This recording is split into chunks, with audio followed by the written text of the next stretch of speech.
Welcome back to the Gamers Rundown, ladies and gentlemen. We are here. I'm here with a good friend, Matt, another member and racer from the GLC, which you have heard me and Ewok talk about. Why don't you say hello, Matt? Good evening, everyone. Or morning, wherever you're listening to. So, me and Matt are here to do a new podcast, separate from the ones you normally hear me and Ewok do.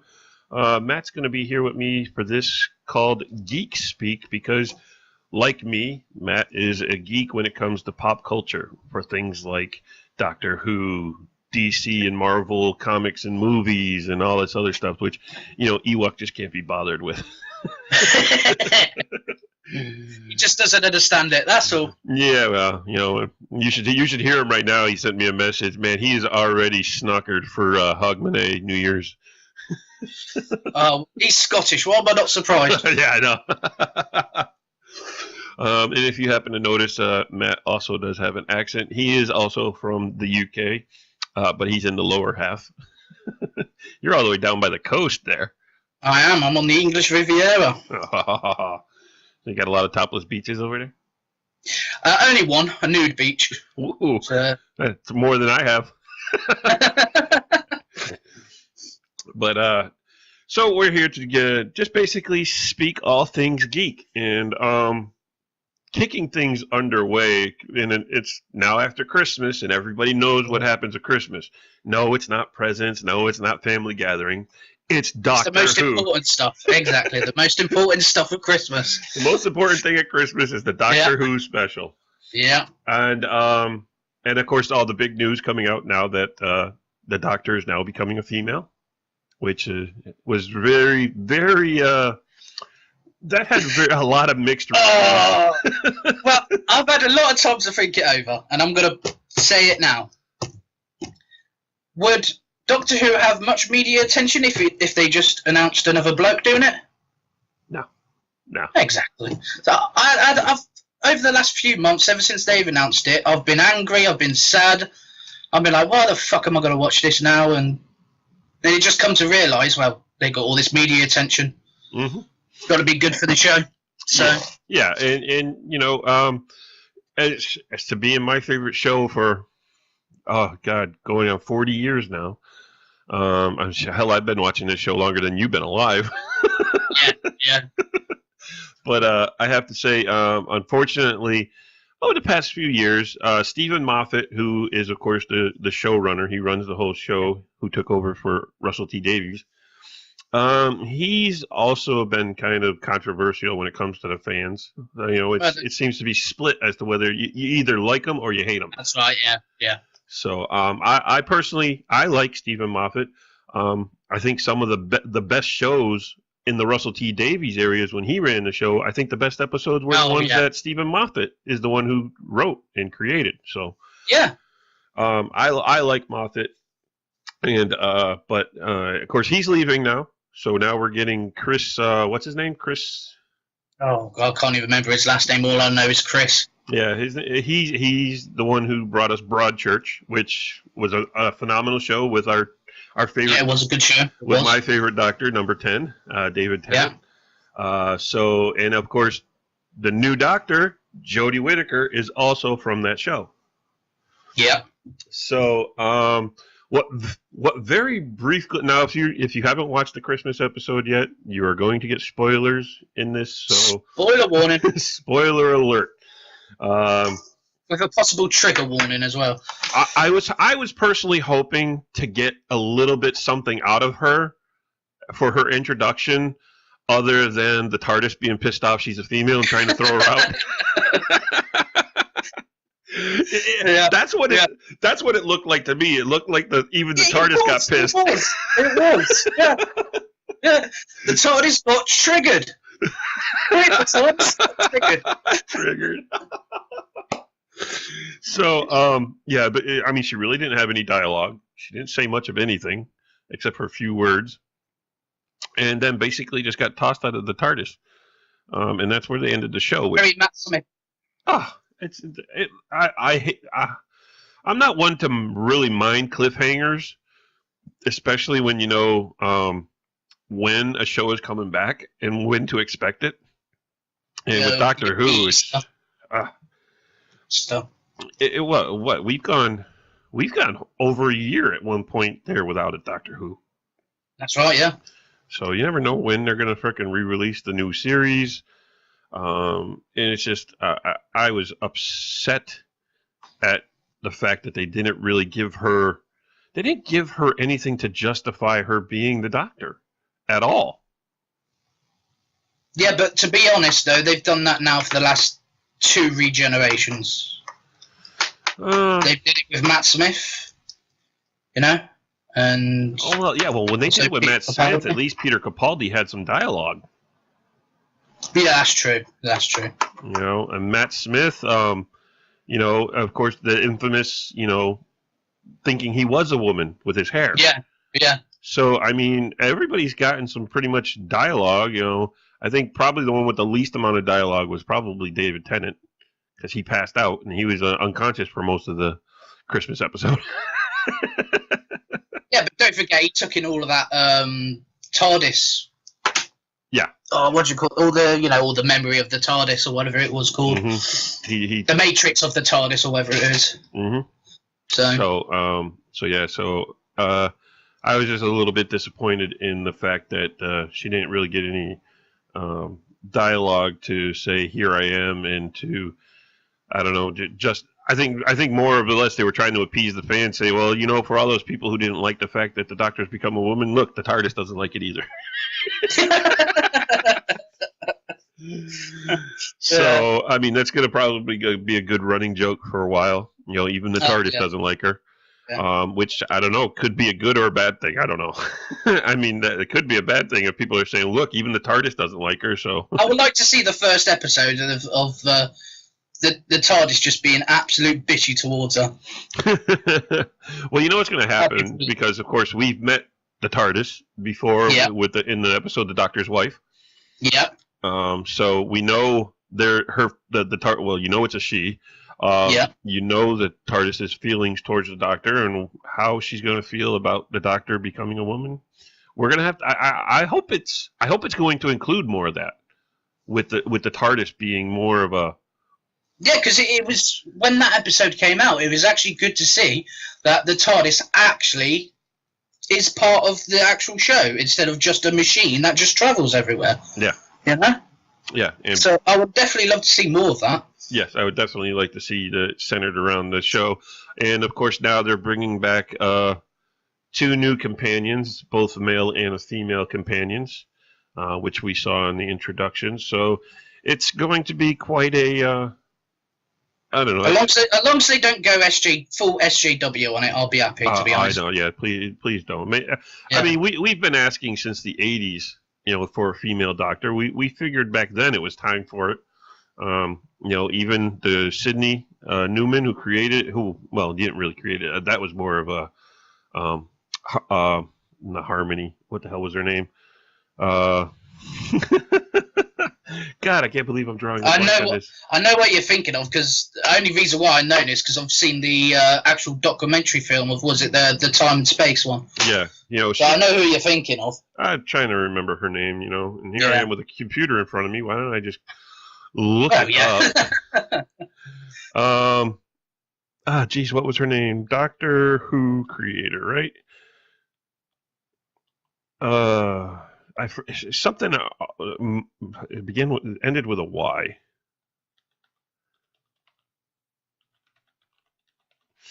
I apologize for this, people. It's just not something I figured. Verity Lambert, that was it. That was it. Verity Lambert. I think when you watch the documentaries, I think she was more of the creator of that show, where Sidney Newman was just he just listened to what she had to say. Well, Verity was so ahead of the time as well. Oh yeah, she was. Well ahead of the time. No people didn't take women seriously in those positions. No. So it's nice to see that. I mean, I'm actually happy about it. Tom Baker mentioned that maybe the Doctor would be a woman, and they were trying to get a woman instead of Colin Baker. Even they weren't on board with Colin Baker.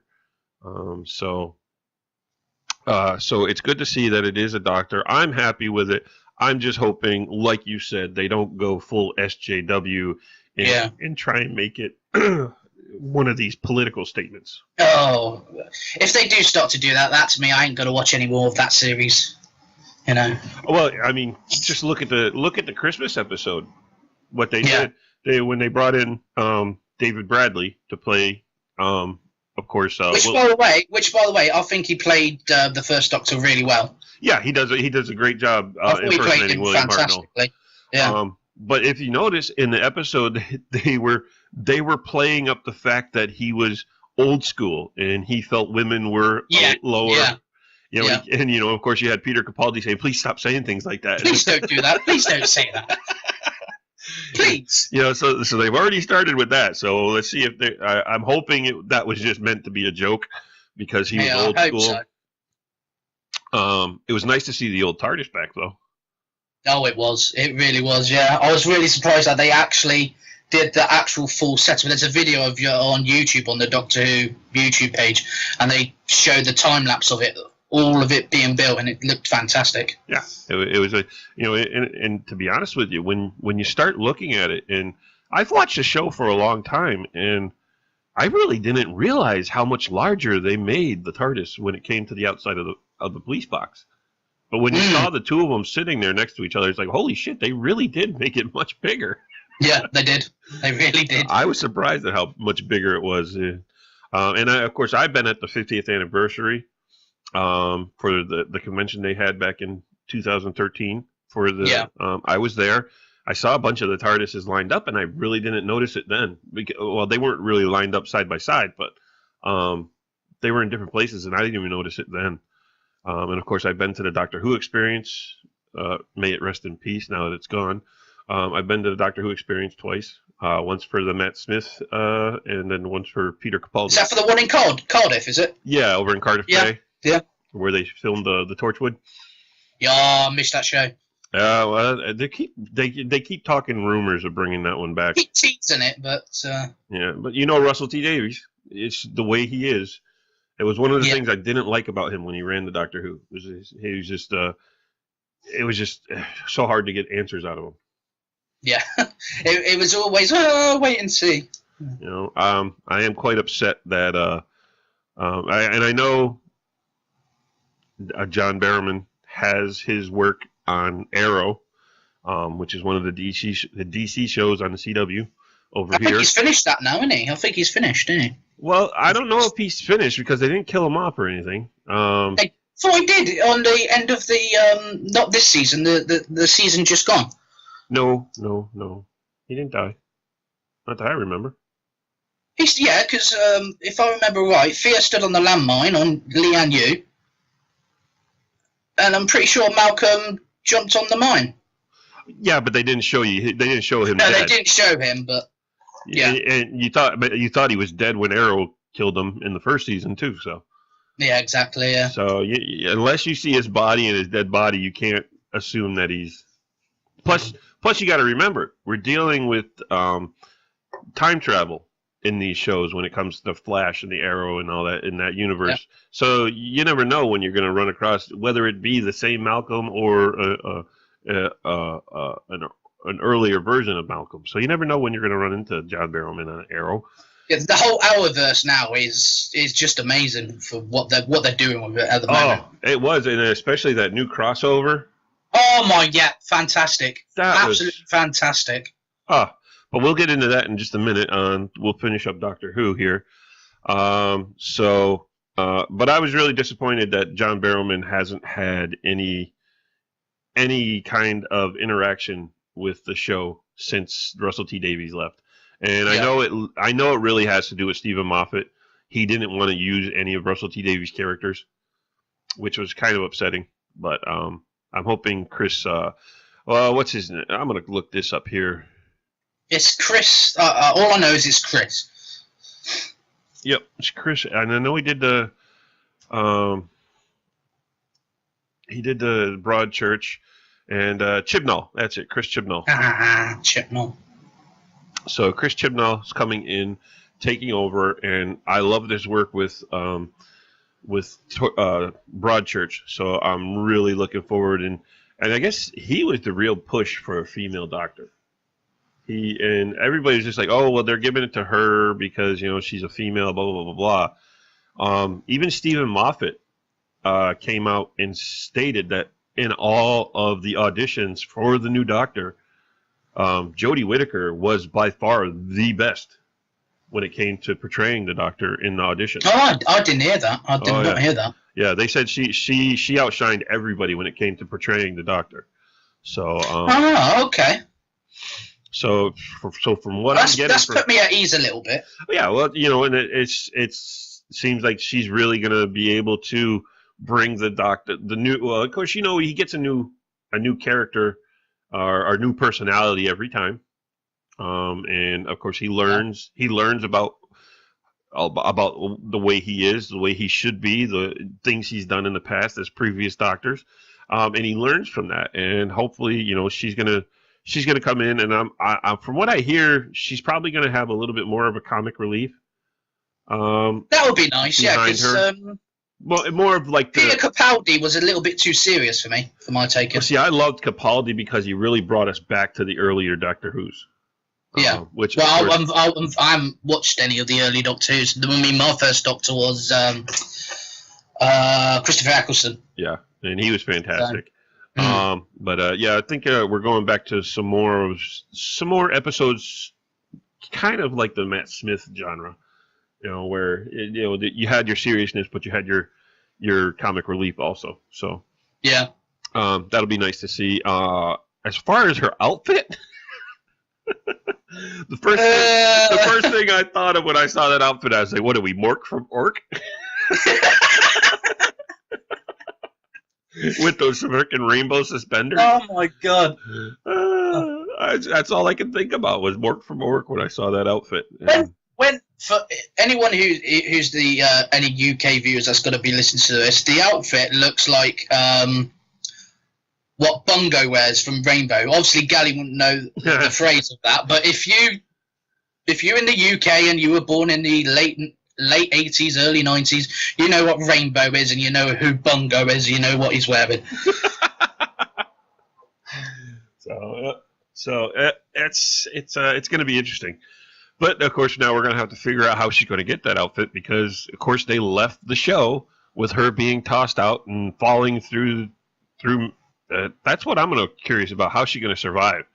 Because she's fallen from almost outer space. She's fucked already. Literally. Yeah. Oh yeah. Doctor's fucked. So I don't know. What did you think of them bringing the first Doctor and Capaldi together for that episode? And of course, they brought back Bill as a memory, as a glass person.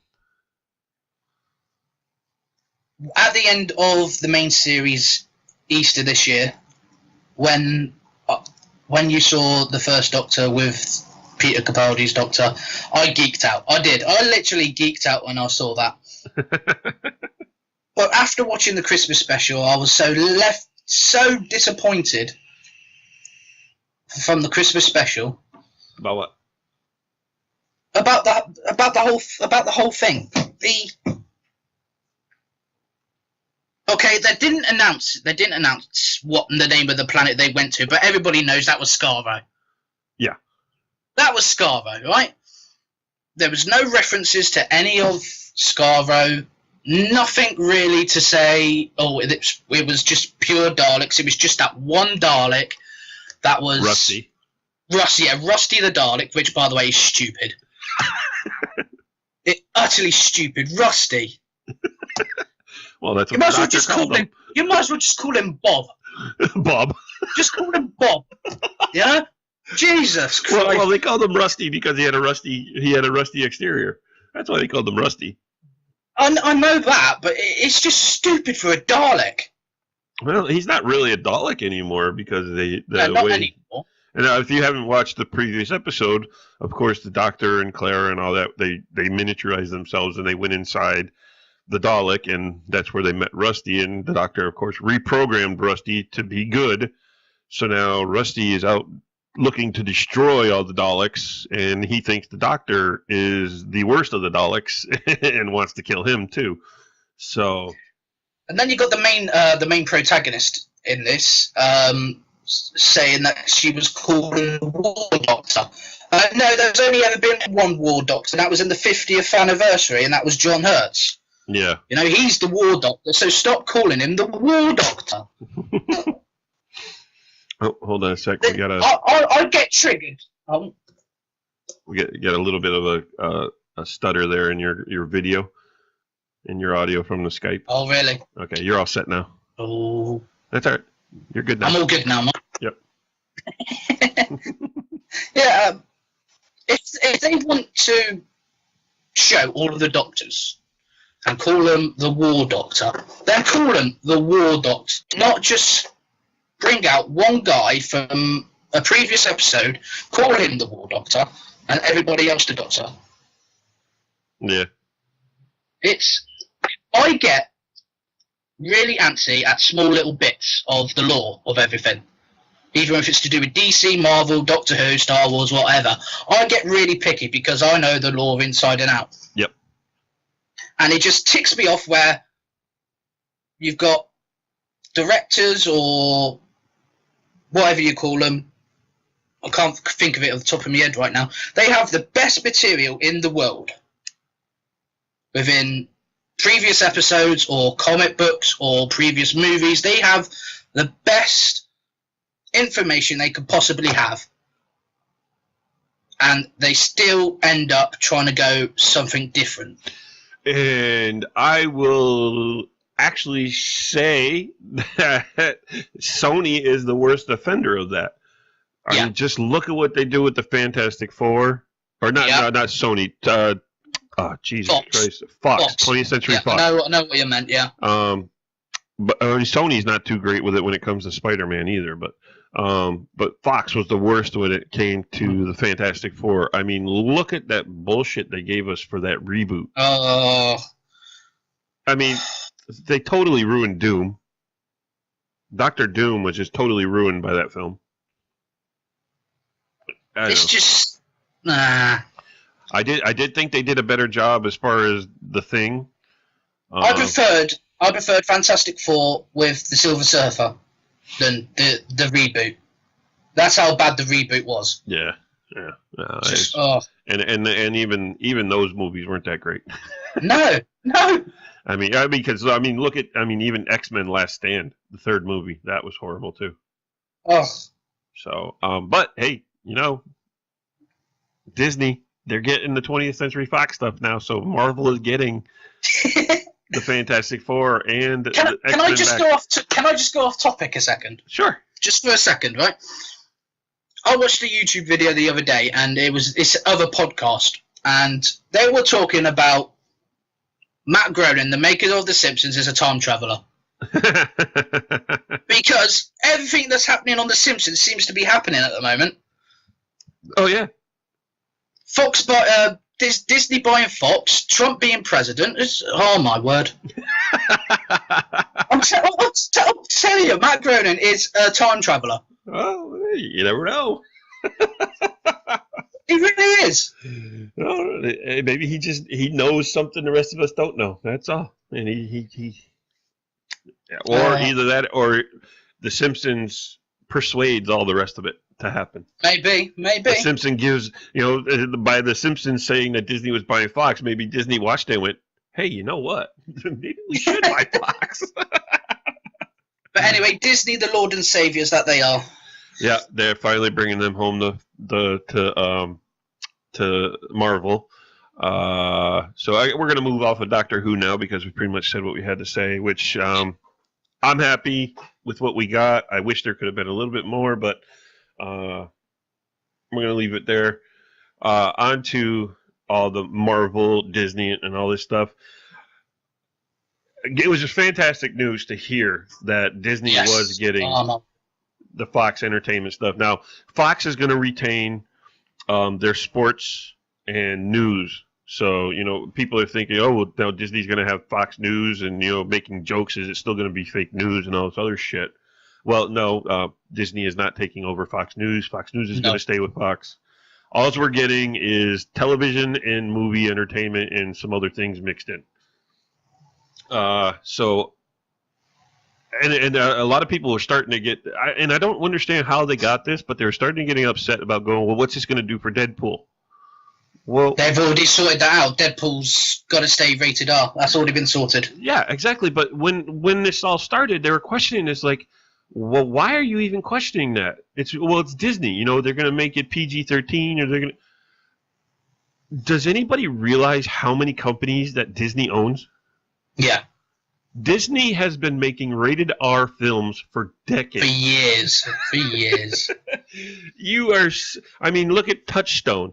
Touchstone Pictures, that's owned by Disney. They've put out some serious rated R movies with lots of nudity and all this other stuff. So to think that, I mean, if you watch the Marvel shows on Netflix, those are even worse than, more rated R than Deadpool was. So why would you worry about what? Well, I don't know about that. I mean, they got less. I say yes with the violence and everything, but not with like language or anything like that. So I don't know. So I don't know. I just use that as the Marvel shows on Netflix. I mean, just look at The Punisher. Look at what happened with Great show. With what? Great show, Punisher. Oh yeah, I mean, but enjoyed it. Just go with that. The Defenders, Jessica Jones. I mean, Jessica Jones had more sex in it than Deadpool did. Yeah. So I mean, you gotta have. You just to sit there and question what Disney's going to do with it after watching what they've done with the Marvel shows on Netflix. It was just, I thought that was just stupid for people to start complaining about. It was just there was no call for it. No, there wasn't. So but yeah, it's good news that luckily, you know, Sony is continuing they're continuing their, what do you want to call it, their deal with Spider-Man. Their deal with Spider-Man, allowing us to use him in Marvel. Why they won't just give Spider-Man back or sell it back, I don't understand. But they're coming out with these ridiculous movies. They're coming. Well, I mean, how much money do you think a Silver Sable and a Black Cat movie is going to make? I mean, does anybody really care about those characters? No. I mean, no. I mean, if you're going to want to make that into a decent movie, you're going to have to put so much sex appeal and nudity into that movie to make guys want to go see that. Mm-hmm. I mean, nobody cares about Black Cat and Silver Sable. As far as the Venom movie with Tom Hardy, that's not going to happen. Well, it is happening.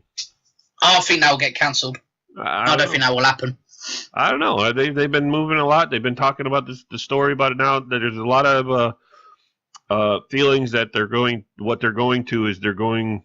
to the point where Venom becomes a good guy, and that's where they're going to be starting it off. No, don't make him a frigging good guy, Jesus. Well, he became a good guy in the comics. In the comics, yeah, but everybody will remember Venom for being the baddie. Yeah, well, you know, that's where he's best even at. been an Avenger. Yeah, he has, yeah. So, I don't know. We'll have to see once we get more news. The Dark Avengers he was in, wasn't he? The Dark Avengers. Something like that. So, yeah. But either way, he still fought for the good guys at some point here and there.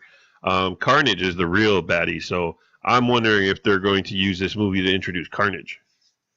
Ooh, I never thought of that. That'll be interesting. That will be interesting. Yeah, because if you remember, what they're also talking about is, if you remember when he had his final battle with Spider-Man and he went in his own direction and he left New York. He did, yes. And then the symbionts the rest of the symbionts decided they wanted to attack Earth, and Venom fought them. I'm thinking that's where they're going with the movie. Oh, so that'll be good. That'll be good if they can add on to that story. Yeah, that'll be really good. That might be where they're going with that. And of course, they're making. I thought they should have went with the Flash character for the Venom movie, and not Eddie Brock. Because if you know, Flash is the one who became Venom. That's right. Yeah. That's the Flash. But if you look at the Flash character they did in Homecoming, I have to say out of the Spider-Man Homecoming movie, that Flash character was the stupidest character ever. That was the one time Marvel really let me down. I'm like, what the fuck is that? That's not Flash. I'm glad you said that, because I was like, should I say it? That's not Flash Thompson. Come on. Oh my god! I'm glad you said it, because I was like, should I say it? Should I say it? Should I not? Should I say it? That was ridiculous. I mean, I didn't mind. I don't mind them making Zendaya or whatever her name is. I don't mind them making her MJ, even though without the red hair, which is kind of. It doesn't really matter who plays MJ, as long as it's a woman. And yeah, but MJ, that red hair signifies, that's an iconic symbol of Spider-Man. Is MJ and her red hair. In the past. I don't know. Don't forget, we're entering into a new era where comic books are now just movies now. Well, superheroes are for movies. It depends on what comic you want to go with. I mean, in one of the comics, isn't MJ dead? In one of the storylines? Yes, I believe MJ's dead. The latest ones, yeah. So in some of the storylines, I mean, Peters went to prison. MJ's dead. And spoiler alert, if you haven't gotten this far into the comic books, I'm about to drop another bomb. Peter Parker is no longer Spider-Man. That's right, he's not. Doc Ock is Spider-Man. Because Doc Ock and Peter Parker switched brains, basically. Their personalities switched bodies. And Peter went into Doc Ock's and died. And Doc Ock ended up going into Peter's body. And because of what happened and Peter dying, Doc Ock decided to pick up the mantle of Spider-Man and pick off where Peter left. So now Doc Ock is Peter Parker / Spider-Man, and he's the good guy. So that would be an interesting storyline to eventually get to. And I'm hoping with this new Spider-Man, they continue forward. Enough with the reboots. I know, enough reboots now. Enough is enough. Just stick with it now. I mean, look at what DC has done. I mean, at least with DC and the Justice League movies and all this, and the new Batman movies, at least they're. I can't totally agree with the old Batman bringing the Dark Knight Returns Batman in, but at least they didn't go to the younger Batman to where we had to watch him become Batman because his fucking parents died again. Yeah, but we all saw that in Batman v Superman at the fucking beginning. Yeah, but they only it still happened. They only touched on it, but they only touched on it. Just like we didn't have to go through Uncle Ben dying again with Homecoming. They just touched on it. Yeah. So it's yes, they touch on it, and when it comes to Batman, that's always going to be part of his personality or his background is the fact of his parents and the way they were killed. You're never going to get rid of that. But to actually have to include it into the movie to where you have to act it out, that's what I'm getting tired of. I mean, we acted it out in Michael Keaton as Batman, and then we had to go through it all again with Christian Bale. Dark Knight trilogy. Yeah. So. Yeah. But and then everybody's like, oh well, this whole controversy on whether Ben Affleck's leaving the Batman role or not. It's getting ridiculous. I'd fire him just because of this whole controversy as it is. Oh, you know what? We're just going to make the decision for you. Fuck you. Get out. Yeah. But I'm so tired of people saying, oh, Christian Bale needs to be back. He was the best Batman. No. Fuck you, but Christian Bale is the best Batman. He was the worst Batman. Yeah. I hated that Batman voice. It was the worst. It sounded like he had marbles in his throat. It was just horrible. And here's the problem: everybody tries their best to encapsulate the voice of Batman like Kevin Conroy did. I mean, you can't beat Kevin Conroy in the animated Batman. No, but he's not doing that gargling voice. Mm-hmm. He's sort of actually talking normally. Yeah. The animated series version, which Conroy's doing, he's just talking normally. Yeah. Batman's just talking normally.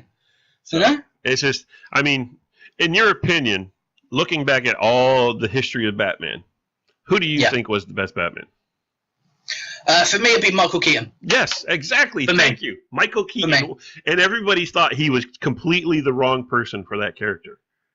Yeah, everybody thought that he was the wrong choice for that character. They were going through the same actually, it's actually quite funny. The same reasons everybody didn't like Ben Affleck is the same reasons why Michael Keaton. Exactly. Yeah, they thought he wasn't up to the role. Yeah. I don't mind Ben Affleck as Batman. He actually does a good job. The writers are the ones that are screwing up Batman. Yeah. I didn't like the announcement, but until I saw Batman v Superman and the way he did Batman there, it changed my mind about him being Batman. Yeah, I thought he was quite well. The problem is the writers are destroying that Batman because he is not, in my opinion, he's not the detective. No. He's just some oafish human in a costume. Yeah. I mean, he's got his moments, you know. But the whole detective thing is not part of the cinematic universe, to be honest. And that's what's part of the problem. Yeah. Yeah. You know, as hyped as everybody is, oh, we got the Batman versus Superman. Well, guess what? It bombed. It sucks. It sucks, yeah. I actually went to a midnight showing of that, and I ended up going home pissed off. I mean, if you watch the director's cut of it on DVD, it's a little bit better with all the cutout scenes. It's still shit. It's still shit. Justice League? Now, I may be going out on a limb here and causing controversy. Just say it. Ezra Miller, or whatever his name is, that was the worst Flash I have ever seen in my life. Oh! That Flash character completely ruined the movie for me. It bombed completely. I thought he was stupid. It was like he was a child. They had made him too much of a child. Yeah. It's like to be honest, why couldn't they just put Grant Gustin's Flash in? Because they don't want the movie and the TV universes to mix. It's stupid because they've already got an established character there, and that's one less fucking movie to do. Yeah, well, that's what Marvel does, and they don't want to be like Marvel, you know. Yeah. That's where they're going wrong, to be honest. Oh yeah, I mean, until Wonder Woman came out, DC was a joke when it came to their movies. Wonder Woman is the greatest DC movie since the Dark Knight trilogy, I think. I'm not. No, since the Dark Knight movie. Yeah, the Dark Knight. I didn't mind Batman Begins. Batman Begins was all right. The Dark Knight was awesome. The Dark Knight Rises, complete trash. Yeah, I enjoyed it. The Bane character was so stupid. Oh yeah, I didn't like Bane. And of course, it was Tom Hardy. Back to Tom Hardy. Is he going to destroy Venom? And here's a funny little thing when it comes to the Dark Knight Rises and the Bane character. My son, I brought him to a Comic-Con over at Mohegan Sun Casino over in Connecticut. And, of course, Nolan, whatever his name is, that created the Bane character, he wanted his autograph in one of his comic books that featured Bane. So he went over there to get the autograph and stuff like that. And, of course, my son absolutely hates the Tom Hardy version of Bane. And he's over there and he's getting the autograph, and I'm looking at him and I'm waiting for him to say something. And then he's kind of, oh, thank you very much, da-da-da-da. And he's going to walk away. And I said, oh, well, aren't you going to say something? He's like, nah, yeah, I don't want to upset him or anything. And so I looked at him. I looked at the creator. I said, my son would really like to let you know that he absolutely despised the Bane character portrayed by Tom Hardy in the movies, and they thought he completely thinks they ruined the movie for him. And my son was like, he started like getting embarrassed, and then the guy I can't remember, Nolan something. He looks up at my son and he goes, "Thank you. I totally hate that Bane." And my son was like, "Really? I thought I read somewhere where you actually liked it." He's like, "No, that's totally not the Bane I created."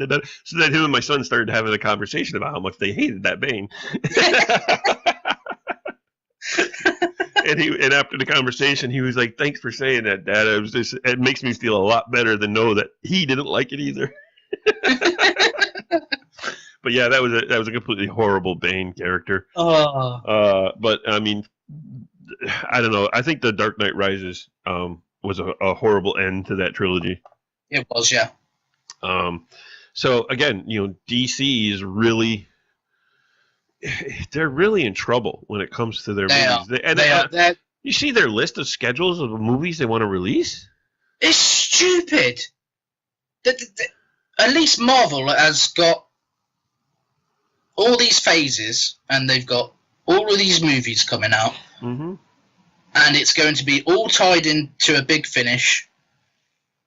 But for me, what DC's doing is, we're going to put this in there, we're going to put that in there, oh my god, we're going to do this, we're going to do that, going to do that, and put it all into one. And you're putting about 25 different stories from different comics into one movie. What the hell are you friggin' doing? It's just stupid. I can see them now, like, building all these stories up. We've got to put this in there, we've got to put all that in there. Yeah.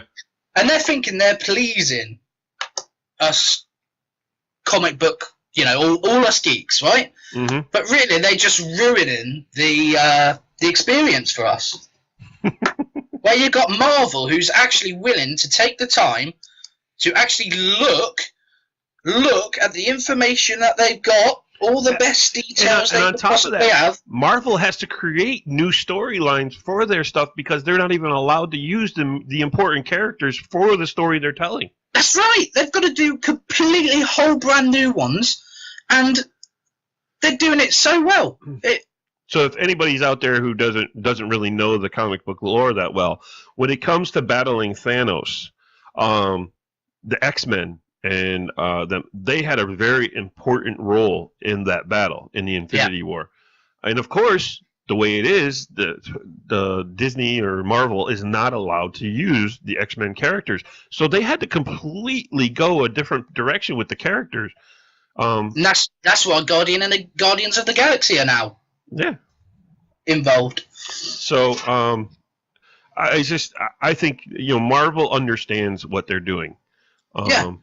They're listening. Yeah, and they're listening. Of course, you obviously saw Justice League. Yeah. That tanked. So it's just, I thought the bright spots to that movie were actually, of course, Gal Gadot as Wonder Woman. Again. And you know what? People thought she was the wrong choice for that character too. I was one of the people who said that. I was one of those who said she's the wrong choice. And she's phenomenal. She's phenomenal, yeah. Some people had a problem with the way the movie opened, the way she did that crab crawl, blocking all the bullets. But it is a bit silly, but it was it was a good scene. Good. It was good. And then of course I have to say Jason Momoa as Aquaman. I really enjoyed him. And Cyborg. I didn't. And Cyborg I didn't enjoy. You didn't like Cyborg? No. Wow. I thought he actually did a great job at bringing that character out. Because he, and of course, he was very important to the story, too. He was important to the story, but to me, he just seemed too two-dimensional to me. Really? He didn't resonate with me at all. See, I thought those three characters were the bright spot of that whole movie, and Batman. Of course, I'm not a big fan of Superman to begin with. The reason why I didn't like Aquaman because he was portraying this, surfer dude, and all that. See, I like that because Aquaman's boring to me. I think Aquaman's a very boring character. Everybody thinks that Aquaman's boring, but nobody has the time to actually have a look at the character and what he actually does. I don't know. I thought he brought it out pretty well. He made it enjoyable. I really do like the look of Aquaman. I really do like the look, but he's to me he didn't seem like Aquaman. I thought he brought it, and you got to remember they have to make him appealing to the masses, not just comic book nerds.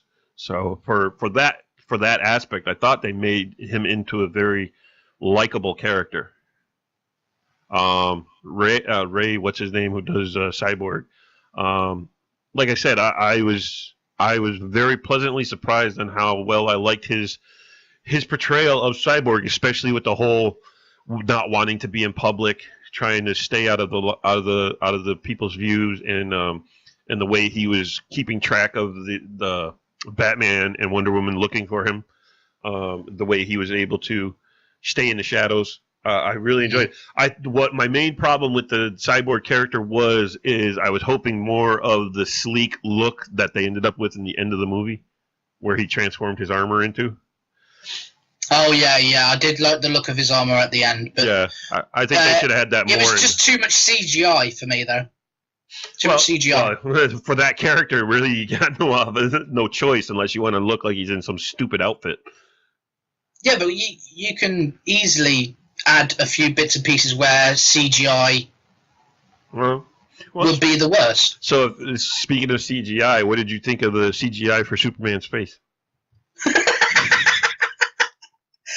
He reminded me of the original Joker from the 1960s version. 1960s version. Yeah. Because he refused to have the moustache taken off. I know. Well, he needed. He has it for a role. He's already. Yeah. So and. But it was funny as hell, though. It looked like his top lip was missing. Well, for those who don't know, if you go to see the Justice League, the beginning of the movie where it shows Superman in that home movie filmed by the kids with the cell phone, and then at the end with the Easter egg with him having the race with the Flash to see who's faster. Those were actually filmed later for add-ons into the movie. So Henry Cavill was already filming another movie, and he had a mustache for this film. And of course, he can't go and shave it off. He couldn't shave it off. So they had to CGI the mustache off of his face. It was fun. I can't believe they actually thought they could get away with that. But as soon as it came on, your eyes were just locked on. You just could not miss it. You just could not miss it. It was hilarious. I know. It was just like, oh my God, that's awful. Yeah. So I think out of 5 stars for Justice League, I have to give that 2. Yeah, I'll say 2 as well. No. I think they tried too much to bring. They cut a hell of a lot of that out of that movie, and you can even tell in the final cut. 40 minutes were cut from that movie. You can even tell where they just jump cuts. Yeah. It just looked horrible. I'm hoping they do like they did with the BVS, and they bring out a director's edition where they don't cut. Oh, they will do. They will do, yeah. Because I'd like to see that 40 minutes put back in. Yes, and me. To be honest with you, there was a lot missing for Aquaman.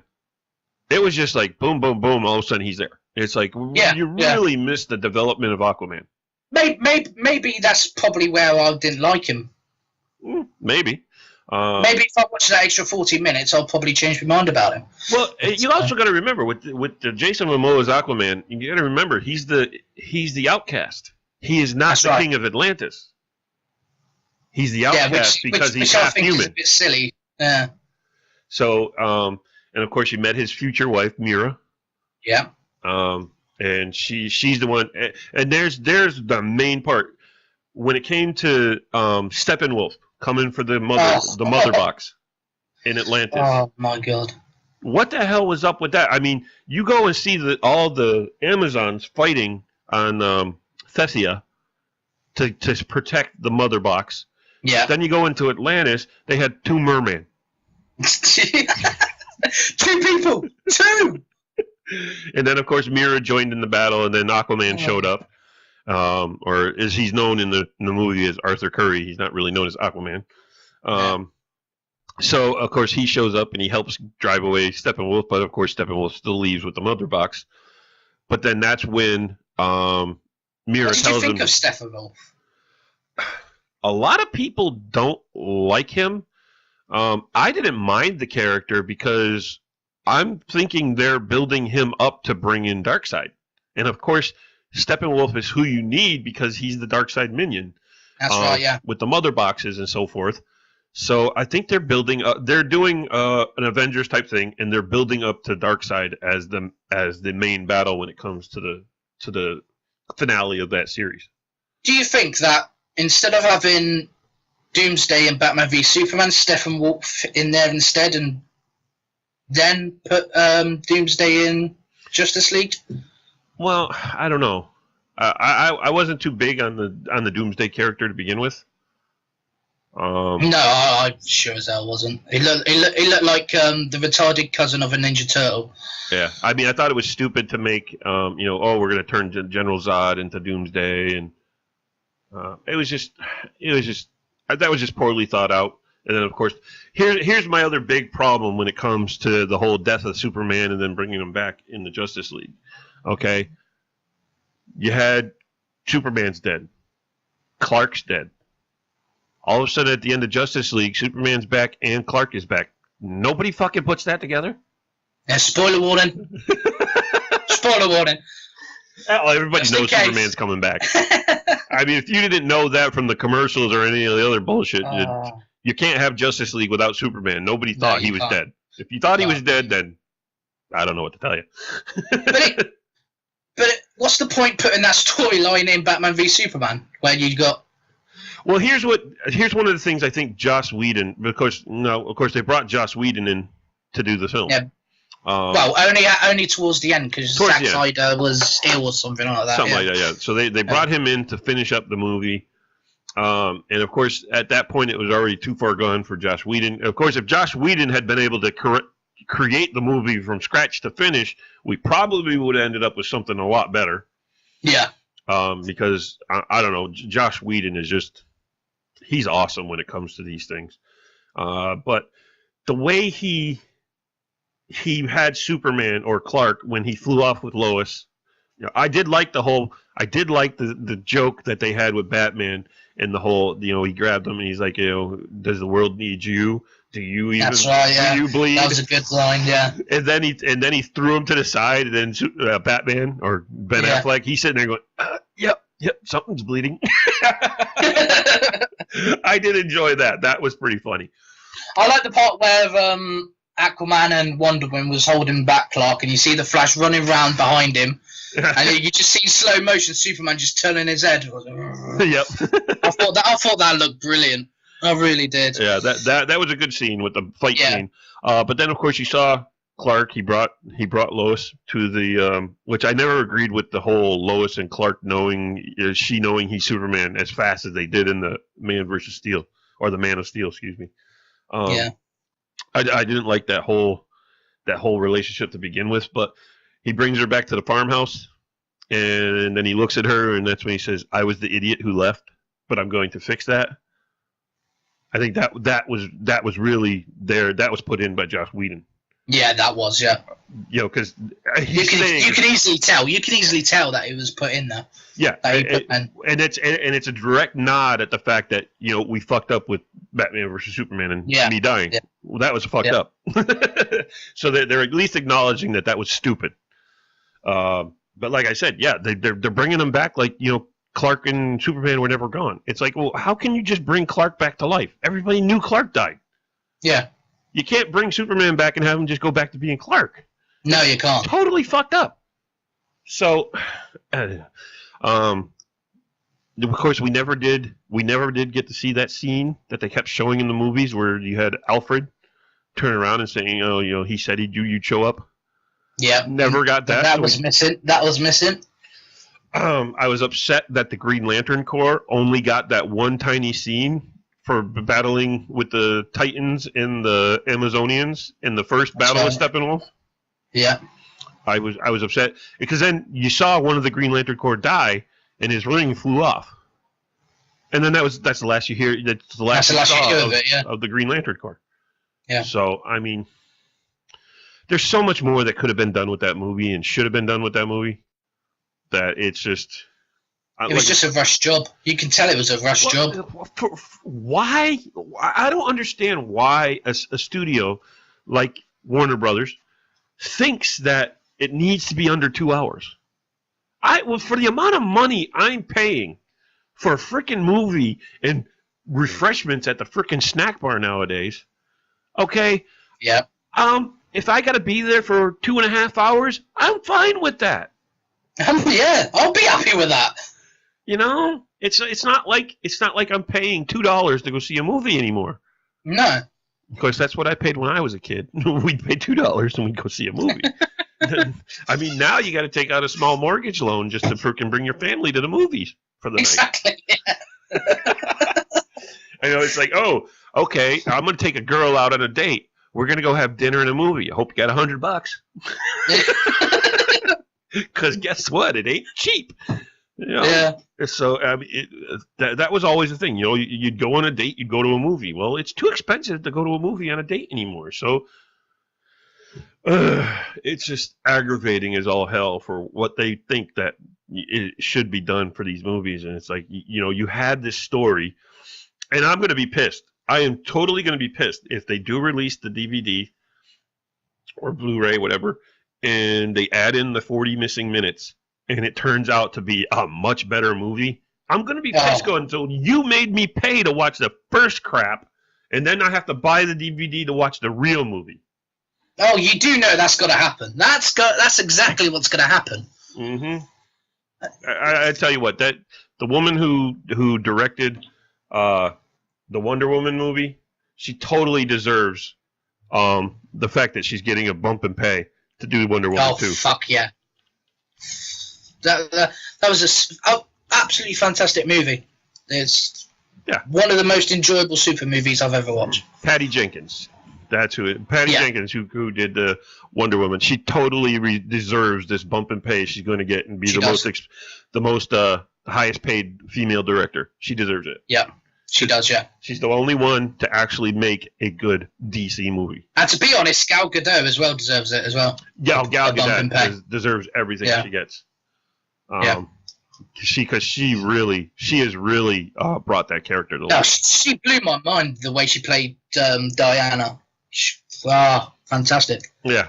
Absolutely fantastic. I'm not a big fan of Christopher Pine, but I thought he was a I thought he played it really well. I don't know. I don't like him. I don't know if it's his look or those goofy eyes he has that really put me off. He's got the face that you just want to punch. Yeah, that, and he's got eyes that just like, where the fuck are you looking? You know, 'cause I can't even see. I can't even see your irises, man. You look like you got little fucking glowing orbs in your head. Yeah. But I don't know. I thought there were better choices for Steve Trevor. I have to be honest with you. The one thing I didn't like about the Wonder Woman movie is the fact that they made they basically closed that loop all within that same movie. The fact that her and Steve Trevor got together. Yeah. They can't have continue it on from Justice League though. They can't continue it on though. That was a relationship that was always best as a will they or won't they. Uh-oh. Did I lose you, Matt? No, I'm here. Oh, okay.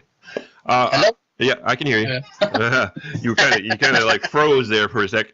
But I always thought the Wonder Woman and Steve Trevor relationship worked better as the will they or won't they. Yeah, completely agree. Yeah. So the fact that they did, I guess they did it because they actually are killing off the character. So they had that they finally just did it. And, they got together. She became his boyfriend, and then okay, there we go. As far as I know, Steve Trevor's not being brought back in the movies. The new Wonder Woman movies are also going to start taking place in more of the future time instead of World War I or World War II. That's right. So I just hope to God that is not going to be in the next couple of movies. It's going to be Bruce Wayne and Diana relationship. Well, you know, you've had that. You've had the relationship with Superman and Wonder Woman. Yeah, but I just can't see it happening. It just doesn't appeal. It just does not appeal to me. Well, I'm curious. I'm curious about with the whole Superman dynamic. The fact that they used the mother box to bring Superman back. Spoiler alert. That the fact that they used the mother box to bring the Superman back. Yeah. And of course he came back, he didn't know who he was, and he fought them, and he seemed like a bad guy.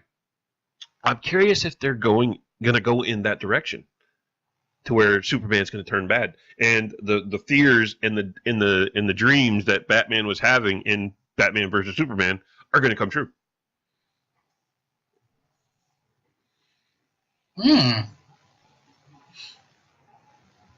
Will they play? So he becomes Bizarro?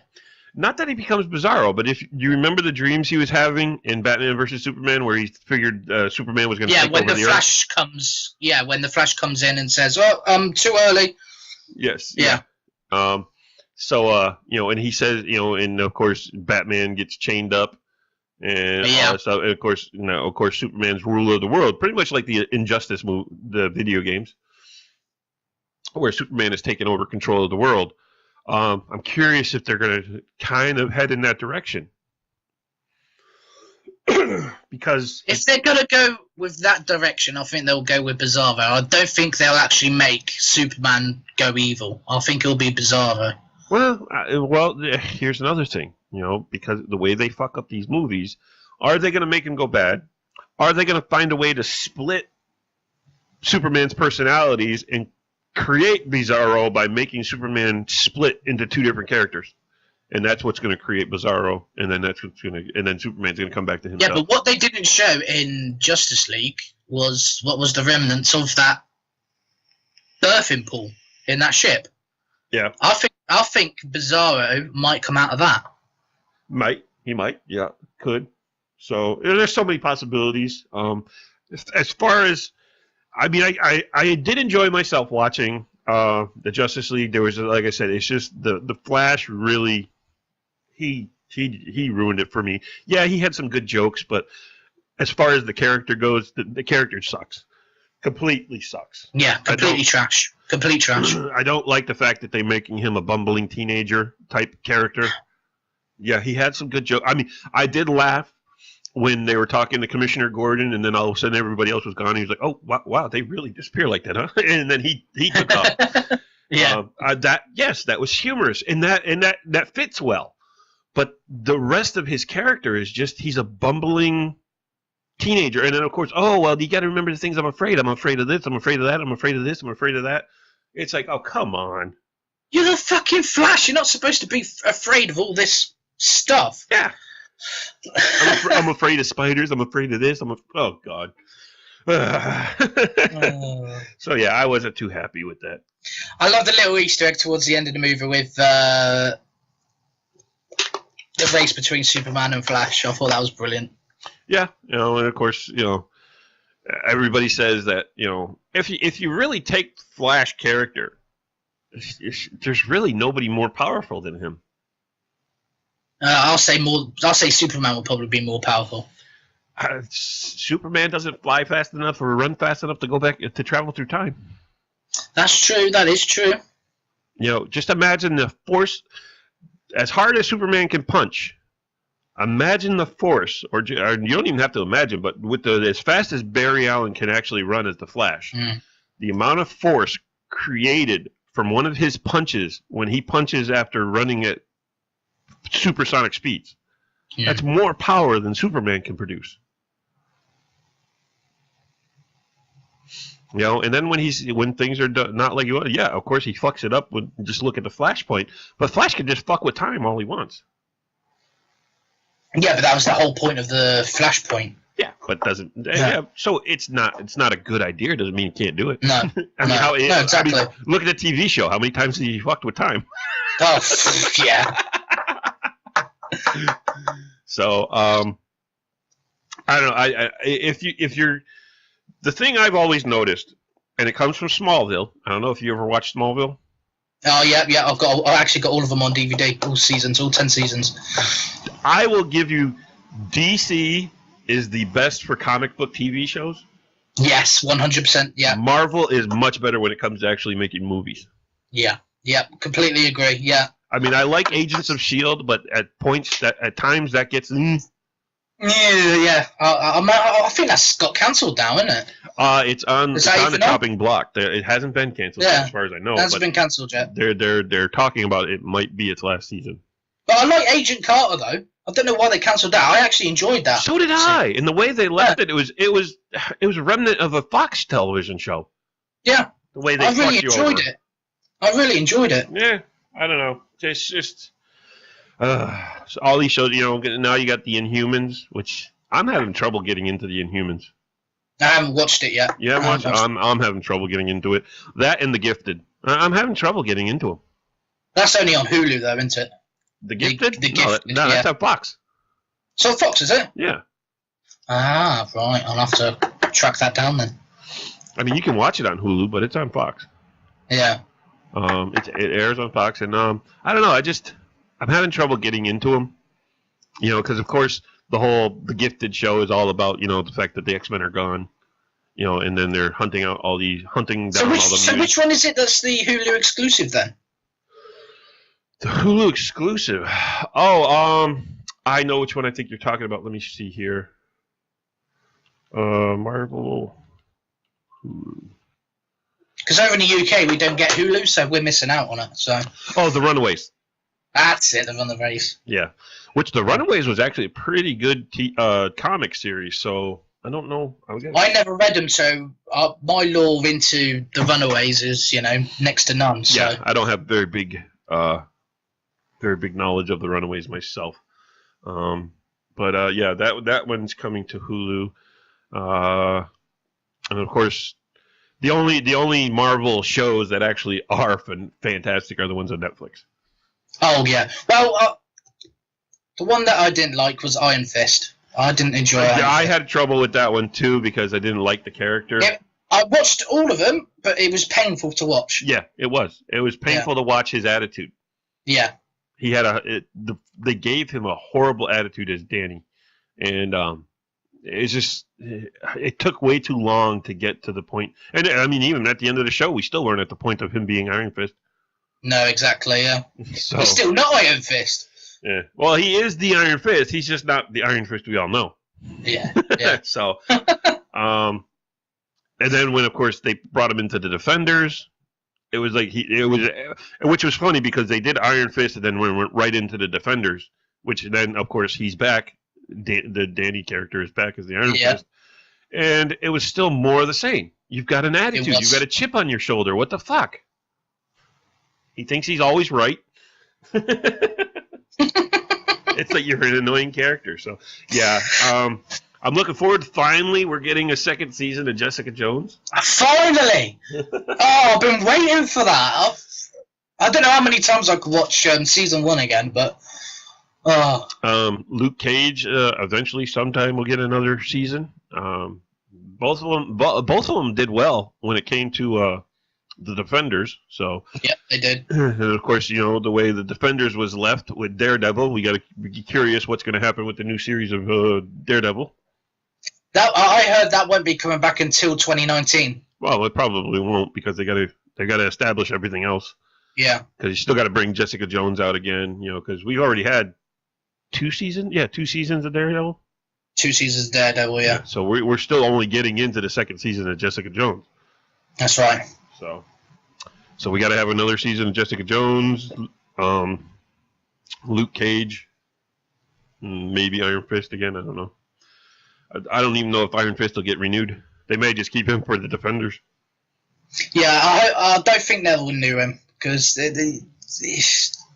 even all the regular fans that just watch it didn't enjoy it. Yeah, I think, to be honest with you, I think Agents of S.H.I.E.L.D. would be much better if they went to Netflix. Yes, I would love to see that happen. Because then they could be more gritty and more, more, I don't know, more realistic. Yeah. Matt, characters like Mac can he can say what he really wants to say by saying what the fuck and all this other stuff. That's his attitude. He's pissed off about being dragged into all this supernatural bullshit, and he hates it. He hates he really hates being dragged into space. Right, come on, let's talk about my favourite. Come on, the DC TV universe. Come on. Go ahead, bring it up. First of all, Crisis on Earth X. Awesome. What a fucking show That was awesome. It's just pure magic. Those 2 nights were just pure magic. Absolute magic. Mm-hmm. Oh, and I love the fact that they really solidified it with killing off a character. Yeah. It was absolutely perfect.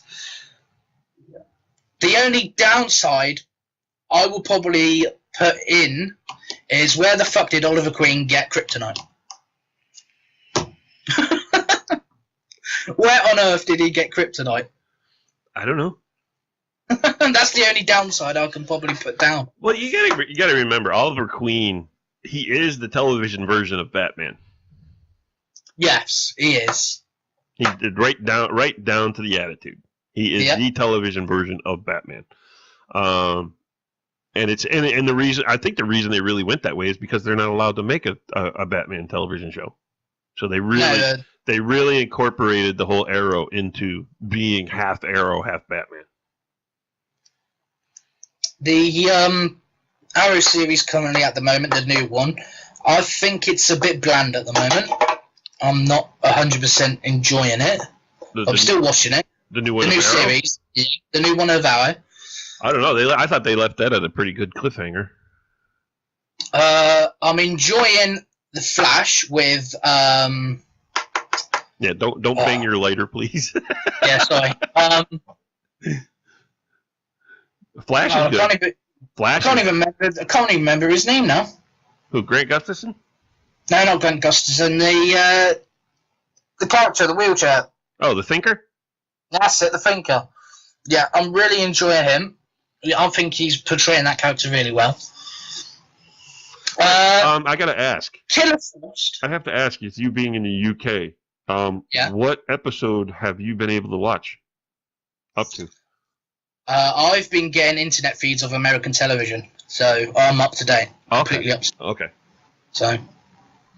Okay. For those of you in the UK who aren't up to speed with the mid-season finale yet, might want to tune out. I think they're up there. I think it's catched up now. Because there isn't. I think so. Yeah. Okay. But yeah, I thought it was brilliant the way the Thinker set Barry up. Yeah, it was fantastic. It's just like it's like, oh, is he gonna run? Is he not? Is he? And he decides not to. So we're gonna have to now wait until the season comes back on after the mid-season break and see how well he gets out of this mess to where they think Barry Allen is now responsible for the murder of the professor. It's a great ending. Absolute great ending. Oh yeah, it was.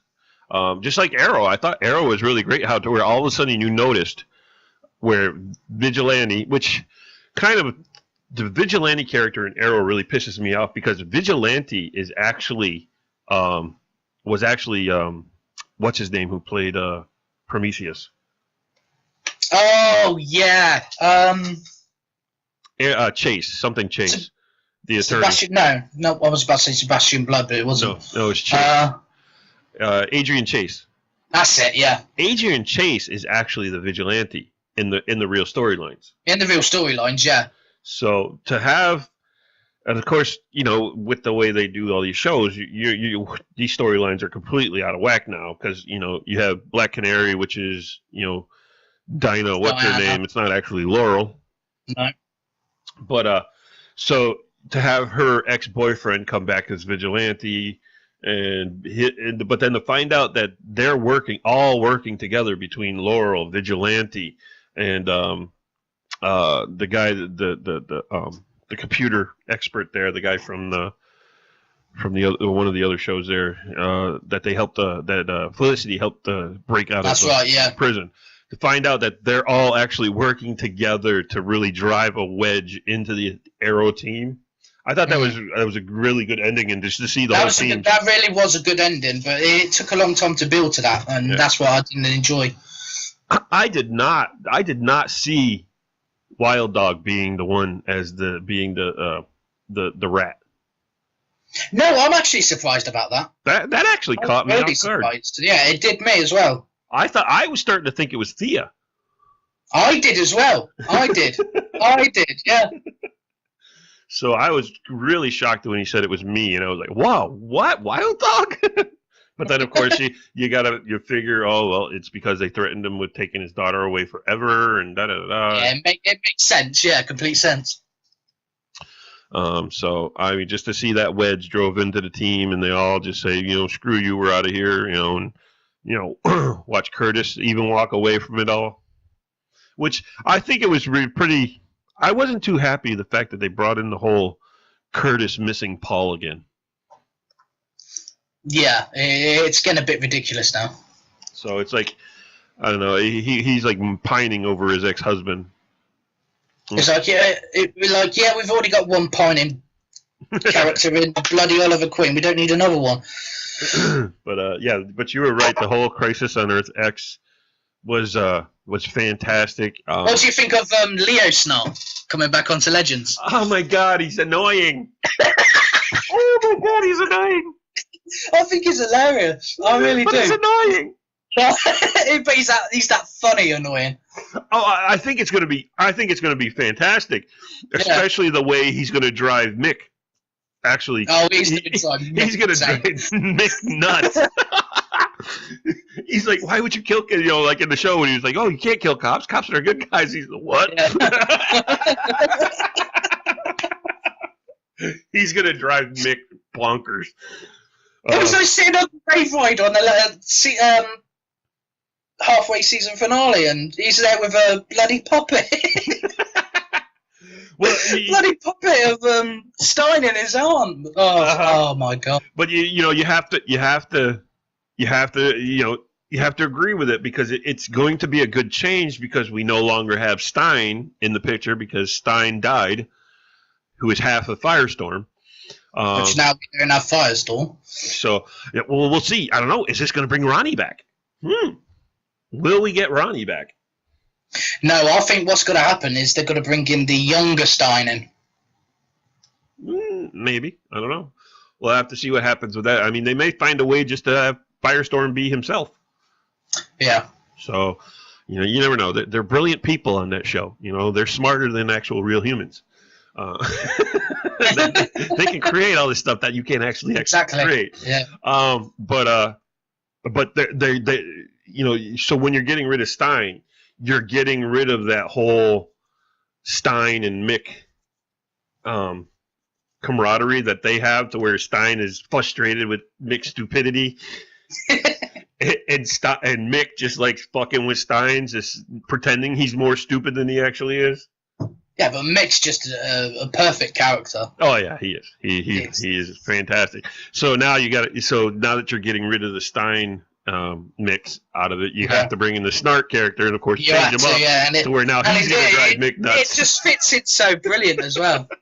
It's amazing how on earth they sort all of this out. But here's the thing: when they flew away from that show, at the end of that show, they didn't say whether Jax went with them. Yeah, I think they did. They did. The last time we saw Jax at the funeral. No, he left because they had a Christmas party, and then he left. No, Jax is gone. That's why I'm curious. They had the funeral, then they had the of course they had the after gathering of the funeral with everybody there, and that was the last you saw of Jax. And then at the end you saw the Wave Rider take off, but you didn't actually see who actually was the ones who actually got on the ship. I'm pretty sure Jackson left. We'll see. I think Jackson's gone. He liked being the mechanic, and he was their only mechanic, so it would be stupid to leave him behind. Because if the ship breaks, they got nobody else to fix it. Yeah. So yeah, it's going to be interesting. I was hoping that they would return Vixen to her timeline and bring in the newer, younger great-great-granddaughter, Vixen. She's got her own TV series, though. Well, animated TV series. It's animated. So. I want them to return her back to her timeline, so that way, and then go get the newer version. Because I liked that girl who played Vixen better. The one that was in Arrow. She was in Arrow for that one Yes, episode. right, yeah. I'm trying to think now a way they can do it, taken from the animated series to actual Legends. Well, Grant Gustafson and Stephen Amell, they do the animated series with her. That's true, yeah. It's the animated series. She doesn't have to actually act. She just needs to speak. So, I think it'd be good enough for her to do both shows. It would be interesting to see. Well, it's not, and it's not really a full-fledged show. It's more like webisodes. Yeah, the animated series is, yeah. So it's done in bits and pieces. I mean, they're 5 minutes long? Yeah, about 5-10 minutes long, yeah. So, I'd like to see her brought into the actual show. That way they'd get rid of the whole her and Steele's character. Yeah, I know who you mean, yeah. I just can't think of his name right now. Just get rid of that whole pining for her kind of bullshit. Because that's right, yeah. That needs to go. That needs to go, definitely. Because of course we got the new ship member that they brought from the future, who has also a totem. Yeah. So that she got from her brother. And now I'm not sure where they're going to take that character, but I'm on the fence with her. I'm not. I'm actually still on the fence about the whole DC Legends of Tomorrow show. I mean, I've been really enjoying this season. I really am. It has its high points, but it has some really low points. What do you mean? Which low points are you? I'm really not into the whole Rip in the Time Bureau, which now he's been arrested. That, yeah. He's been arrested and he's in trouble. Yeah. I don't know. I think I'm not really enjoying the fact that they're trying to be stopped by the Time Bureau. Well, they're not anymore. Well, they're not, but they are. The Time Bureau is still not happy about them being out there. That's true, but I think they've got to be more working together now ever since Damien Dark came back. So. Yeah, and there's another character. It's like, oh my god, you couldn't leave him dead. You killed him in Arrow, you bring him back for another season in Legends, you killed him off there, and now he's back. Oh yeah, this is his third resurrection. Yeah. Who needs a Lazarus pit? Oh my god. So that show could be hit or miss. Supergirl? A lot of people seem to complain about it, but I actually love Supergirl. I love that show. I've been loving the hell out of Supergirl. I have. And the whole bringing freaking Mon-El back with a wife from the future. That's just like a big, oh man, they're just fucking with her now. Yeah. Oh. I did not see that coming, but I'm really curious on what's going to happen with this Raven character. It'll be interesting to see that develop, because with Raven, it's one of those ups and downs. If you don't play that character right, it's gonna bomb like hell. Yeah, because of course she's Kryptonian, didn't know it. Yeah. So now she's got this dual personality, and of course, the mid-season finale on that was her daughter coming into the room when she was in one of her trances, and then she turned around real quick, and you don't know what happened. No. So we gotta be left in the dark there. I do like. I don't know how I feel about Lena and Jimmy Olsen. No. They're mixing them two up, and but I do like what's his name, the bad guy now, the one.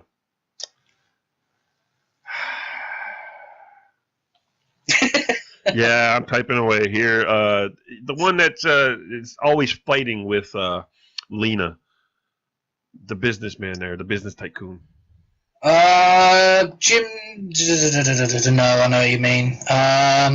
He played Howard Stark, didn't he? What's his name? No. Shit, he's playing that new mogul there. The one. Is he even on the IMDb?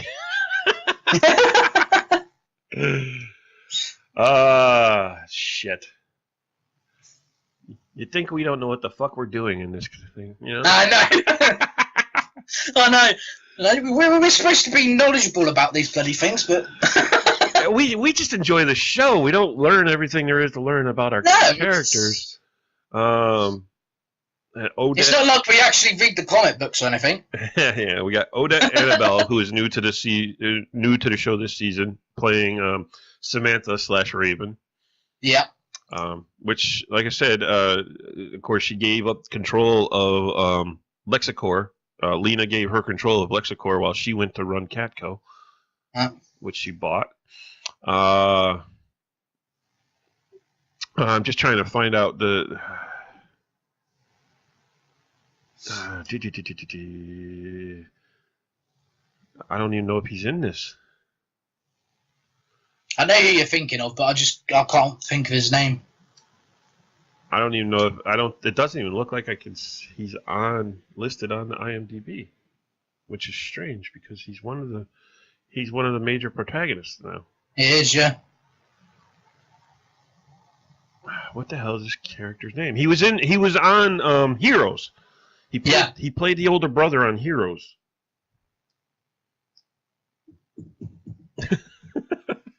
I can't think of the name now. Yeah. All right, let's just call up Heroes then. I apologize about this. So we just because it's gonna drive me nuts if I don't find out who he is. Oh yeah. And if he's even gonna be listed on this. Not Zach Quinto. He's not him. No. Wow, I don't even see him on here. But he was the one. He was on Heroes. He played the older brother running for Senate. God, why can't I think of his name?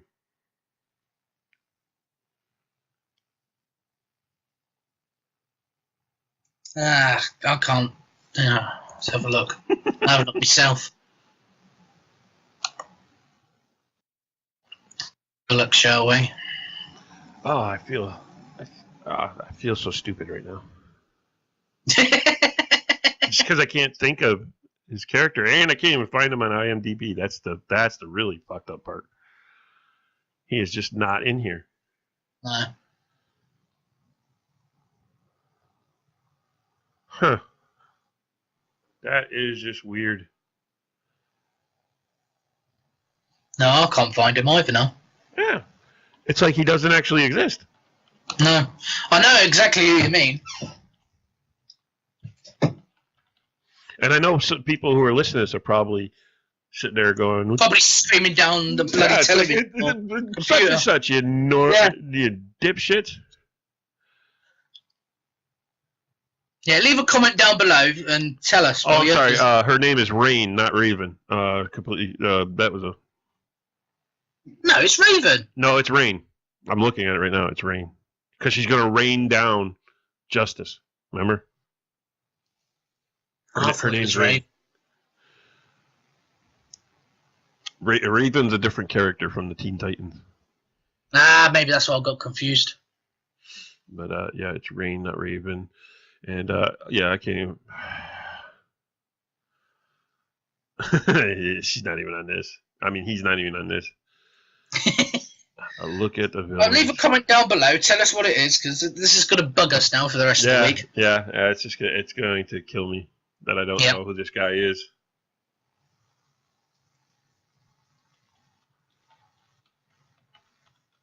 I'll type in one last thing.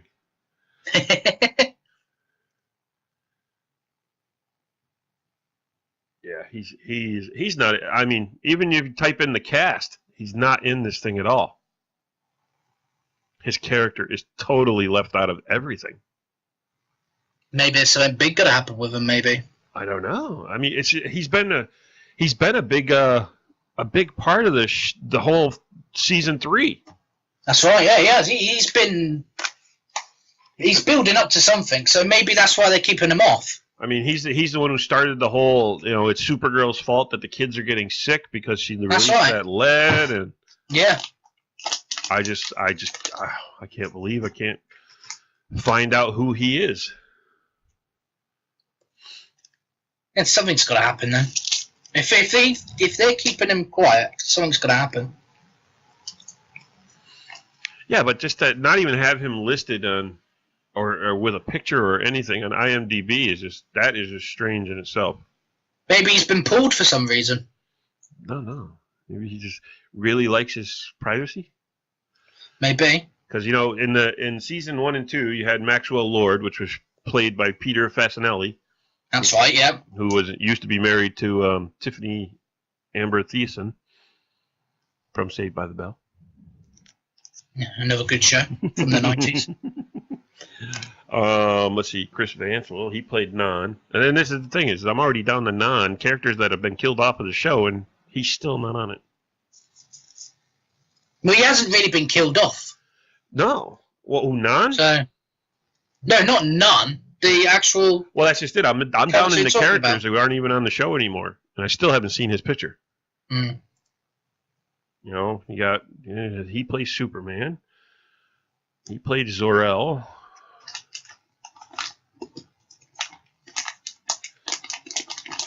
You even got Kevin Sorbo here. He was killed off.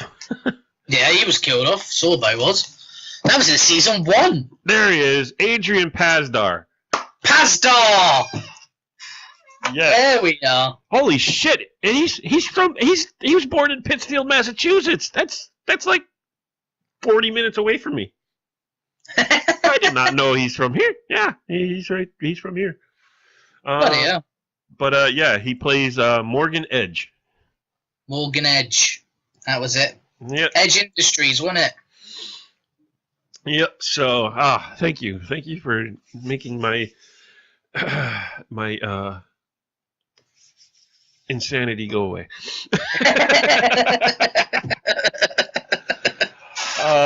Man. So yeah. So the DC universe on the CW is it's fantastic. Marvel on Netflix is fantastic. Marvel is on the network shows. Yeah. I mean, right now I'm still enjoying Agents of S.H.I.E.L.D., but it's starting to fall short again. They have that issue though. They sometimes they come in, they start going low, and then they pick themselves right back up. So we'll have to see how that show turns out. But as far as the other ones, I'm having a hard time really getting into them. But Marvel they own the movies. They completely run the movies. So run them. What do you think of what we've seen so far with Infinity War? Just the trailer alone, I think, was fantastic. I couldn't see nothing wrong with it, apart from the different-looking Thanos. That's probably about it. Thanos, you mean? But yeah. Yeah, people are having trouble with him not in his armor. Yeah. For me, he's got to be in his armor. You can't just let him just walk out in no armor at all, except for his Infinity Glove. But we'll see. I think it's going to be interesting to have Josh Brolin play Thanos and Cable. What do you think it'll be difficult? No, I didn't say difficult. It's going to be interesting. Oh, interesting. Yes, it will be. I mean, because you have your characters like Chris Evans. He played Johnny Storm first and then became Steve Rogers, Captain America. Yeah. But Josh Brolin is actually he is actually going to be Thanos and Cable at the same time. It'll be very interesting to see. Yeah, and I'm really looking forward to see some more of the Deadpool 2 and him as Cable, because I think he fits the part well. He looks really good from the Deadpool 2 trailer. Yeah. And the posters that's been released. Yeah, I think he does. He fits that character's image well. Thanos, I mean, for the most part, without knowing who it was that was put into that makeup, I think people might actually have a hard time. Because when you first saw him as the Easter eggs and stuff in the first movies, the first Avengers and all that other stuff. Yeah. It was like, who is that? And then you find out it was Josh Brolin. It was like, oh, really? So, but it's like everything we've seen of Thanos so far was in his armor, but now he's actually coming into the movies to be a character, and he's got no armor.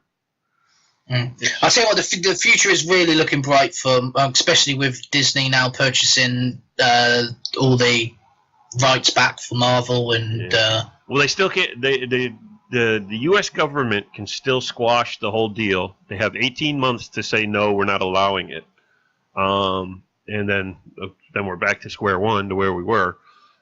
So as long as we get the 18 months out of the way, we'll finally have them back. I can't see it being squashed. It probably won't. But until that time period is over, Disney and Marvel can't actually use any of those characters yet. That's right, yeah. So we still got another 18 months to go before they can start using those characters. Are they thinking about doing a Hellboy as well? Another Hellboy? Oh, Hellboy, the new reboot of Hellboy is coming out next year. Next year, yeah. That's coming out next year. And he looks pretty good as Hellboy. He does, yeah, he really does. It's going to be tough to top Ron Perlman, though. Ew. He played that character really well. Oh, Ron Perlman did Hellboy fantastic. He did, yeah. Really did. So we'll see how that's coming up. I mean, 2018 is going to be huge for Marvel movies. It's going to be unbelievable. Yes, we got Black Panther coming out. We've got a new Hellboy coming out. We've got what's the DC movie coming out? I think we got one of them coming out.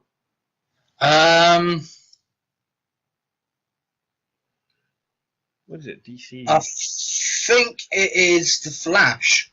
No, they haven't even been able to keep a director for that movie. What are you talking about?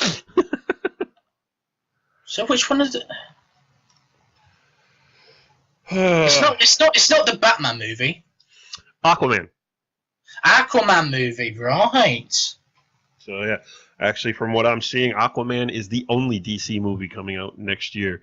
The following year in 2019, we're going to get Shazam and Wonder Woman 2. That's right. It's The Rock that's playing Shazam. No, he's playing Black Adam. I was playing Black Adam. Yeah. I'm not even sure who's playing Shazam yet. That'll be interesting in the next few months to find that out then. I know they've got so many storylines bouncing around for Margot Robbie as Harley Quinn. It's not even funny. I mean, they've got Suicide Squad 2 coming out. They should have just dump Suicide Squad now and just do a Harley Quinn movie. Well, they are. This is what we've got so far, and this is from Margot Robbie. Okay. Yeah. We've got the Suicide Squad 2. We've got the Vixens of Gotham, where she's the only one cast so far. They haven't found anybody for Catwoman and Poison Ivy yet. Nope. So they got that one that they're going to be filming. They've got hasn't been squashed yet, but it's still up in the air of the Harley Quinn and Joker rom-com that they're talking about making. I can't take that one seriously, to be honest. And then Margot Robbie had confirmed that she's been in talks and she's been in meetings for her own Harley Quinn standalone movie. Oh, good. That needs to happen because she played that character really well. Yeah. So I mean, we may be looking at 2 of them we know are for sure. 3, if we go by what she says, we've got 3. And if they do this stupid rom-com, we've definitely got 3 to 4 Harley Quinn involved movies. Man of Steel 2, I'm not even sure when that's supposed to be released. 2020. Is it 2020? So we're actually getting it. So we've got 2 Wonder Womans in the span of between the span of 2 Supermans. That's 2.5, yeah. Wonder Woman's getting 2 of her own standalone movies before we're even getting a second Superman movie. and of course, we're still up in the air on the whole fucking Batman standalone movie because. Well, the whole DC universe is being flipped upside down right now because they're in crisis at the moment. They don't know where to take it. Oh no, because they're getting freaking roasted from all these poor decisions they're making for these movies. Yeah. The only thing people are happy about is Wonder Woman, which I mean, and then of course, okay, if you haven't watched if you haven't seen the Easter egg now of the Justice League that's at the end. In the end credits, go ahead and watch it. I thought the guy who looked like Deathstroke, his armor was phenomenal.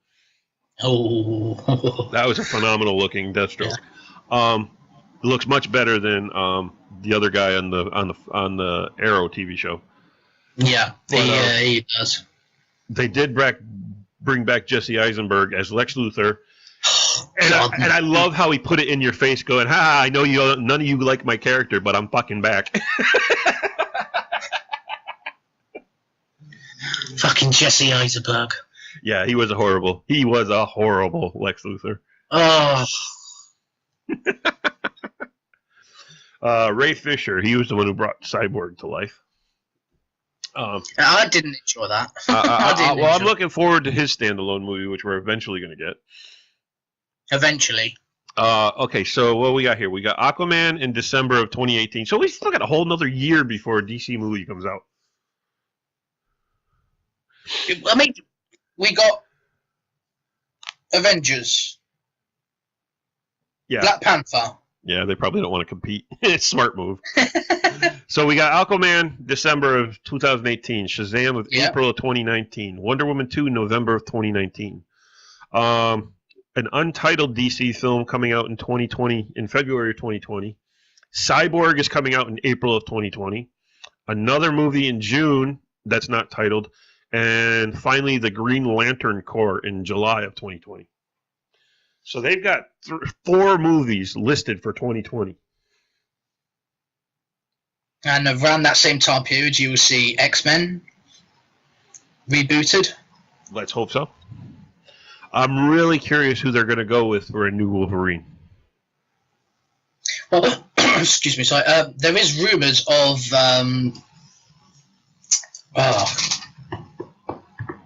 can't even think of his name now, but the one that's just finished playing Wolverine, thinking about coming back for a couple of more movies, maybe. He aligns with the Avengers. Hugh Jackman won't, because Hugh Jackman. Because he can't be involved in the storyline, which is what he would have loved them done. If they'd have been able to include him in this whole Infinity War, Hugh Jackman would have done it.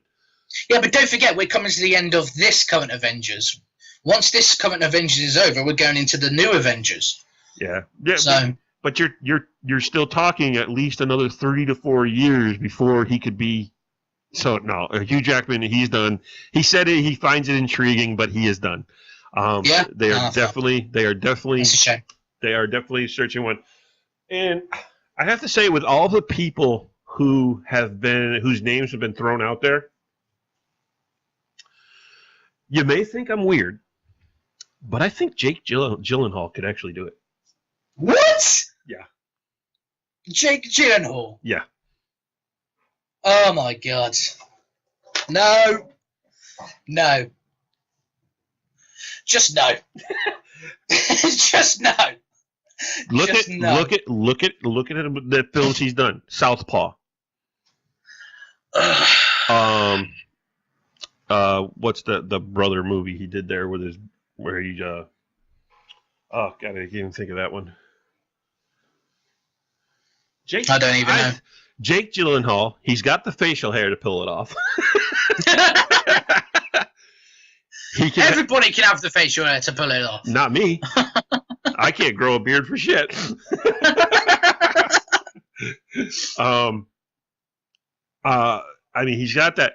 He can have the physique. If you look at a lot of the movies he's done between Southpaw and all that stuff, he can definitely pull off the physique. Yeah. And he's got, I don't know, I think Jake Gyllenhaal could, he's the only one I could see with the voice to pull off talking and using words like bub. I don't know. Jake Gyllenhaal's Wolverine, I can't see it. He just does not fit into me. Which makes it even better because guess what? That's exactly what you said about Gal Gadot. That is true, yeah. That is true. That is true.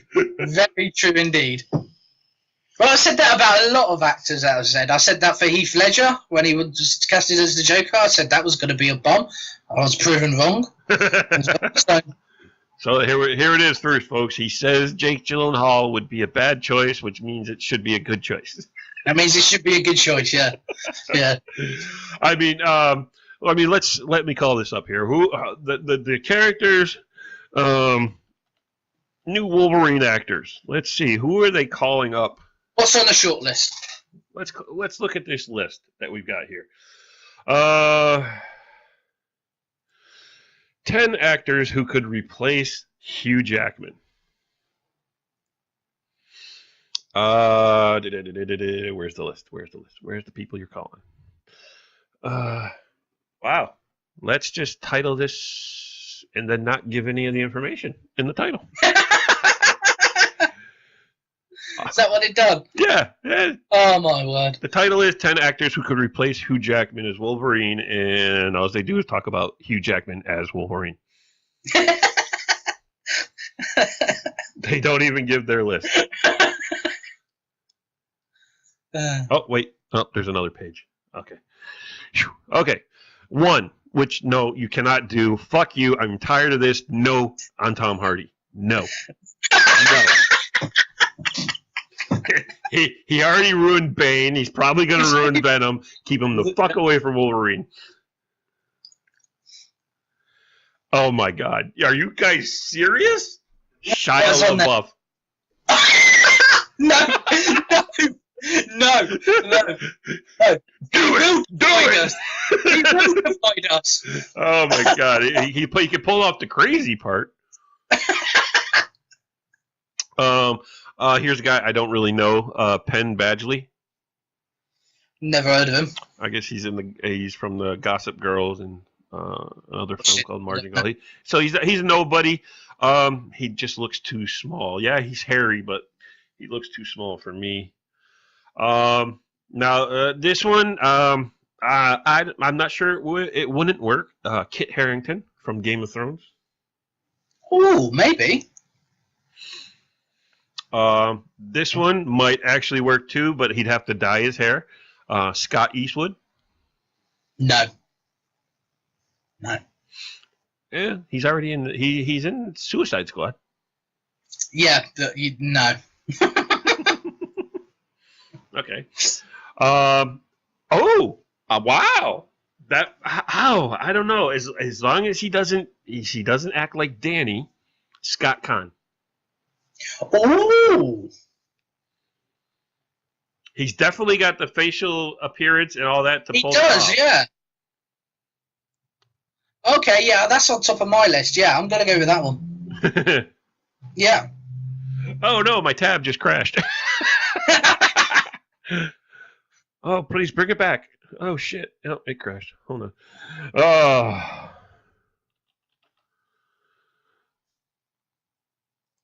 I'll go back to the page. Hopefully I can find it. See, we're very professional in this podcast. Well, you can't. If the computer decides to crash, there's nothing I can do about it. Sorry. I was on the page. I was reading it. It just decided to pass. So yeah, we left that as Scott Conn, which I don't know. He annoys me as Danny in Hawaii Five-0. I liked him in Gone in 60 Seconds. He's my top pick at the moment. Look at that, Jake Gyllenhaal, number 7. Oh, fuck off! No, just no. I don't know. It might work. Come on. No, sheesh. Why would you? You guys are so fucking stupid. Kevin Hart. What? Now, okay, making Wolverine black, I'm against, and has nothing to do with the racial etiquette or anything. It's just no, you don't change him to being black. No. The only thing Kevin Hart does have is, and it's always been my biggest problem with Hugh Jackman. He's not even tall enough. No, that's just it. Wolverine is only 5'6". Hugh Jackman was too tall for the role. Wolverine is the shortest superhero. He is only 5 feet 6 inches tall. Hugh Jackman is 6'4". Then in that case, I'll be bloody Wolverine. Hell, even Ewok could be Wolverine. He's 5'7". But I mean, that's the only thing that Kevin Hart has is the height. Yeah, that's the only thing that's probably going for him.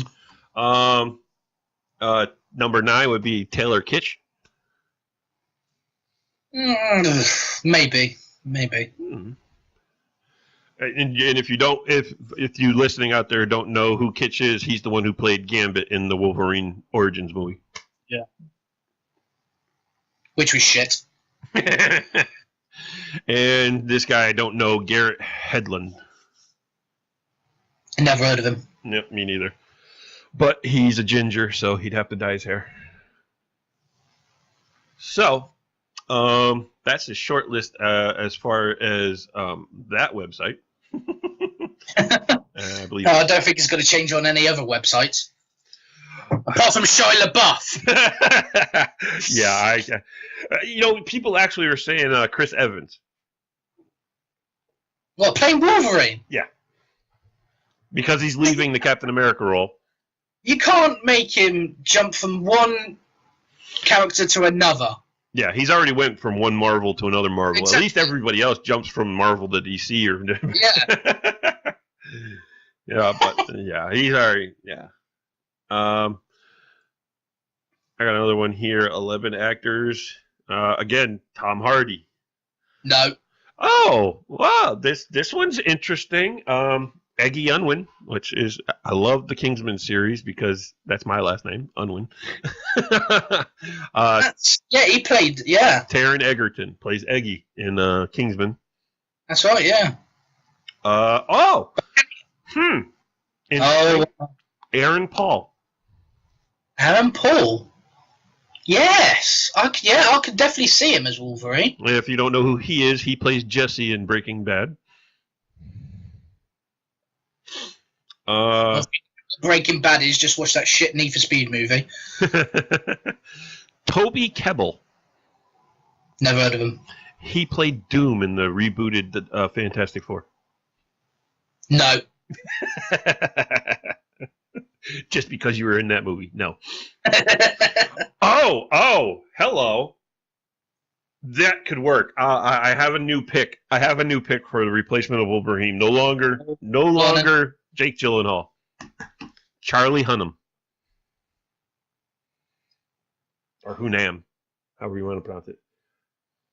And if you don't know who he is, which you should, just watch Sons of Anarchy. Yeah, I know who he is. I think you'd do it. I mean, just to look at his character from Sons of Anarchy. When you're talking about the Wolverine that's going to happen in the Marvel Cinematic Universe, are you going to go a bit more towards the Wolverine we have now, or a bit more towards the comic Wolverine? You have to allow him to make it his own. You can't really continue on the established Hugh Jackman Wolverine. You gotta. I think you should go back more towards the comic. Yeah, if you're going back towards the comic, I think he'll be a perfect fit for it. Because I definitely want to see a Wolverine versus Hulk. Now, I don't think anybody else would like that. Oh, come on. When Hulk rips Wolverine in half? That's exactly my point. That's exactly my point. You're talking about the next lot of Avengers coming in, and you're going to have Wolverine being ripped apart by Hulk. It's not going to work. It's not going to work. I don't know. But yeah, he's my new pick. Charlie Hunnam as Wolverine. Definitely. Yeah, that's my pick as well now. Yeah. Yeah. Just from his work in Sons of Anarchy, he would definitely fit that part. Luke Evans. Never heard of him. He's Dracula Untold. He did the Hobbit movies. Don't like him. He was the bad guy in Fast and Furious 7. Oh yes, I know who you mean now. Yes, no. He played Jason Statham's brother in Fast and Furious. No. So yeah. Jack Rayner. Don't know who he is. In the role, he was in Transformers: Age of Extinction. So no, nothing from Transformers. You take that away. Take that away. Jack O'Connell. Don't know who he is. Don't know who he is. Nobody. Travis Fimmel. He was in Warcraft. He's also in the show Vikings. No. Another one saying Garrett Hudland, and another one saying Scott Eastwood. Now, I think the Game of Thrones, no, the Son of Anarchy guy, I can't remember his name now already. Kit Harington? Yes, Kit Harington. I think, that's my pick, Kit Harington. Mm-hmm.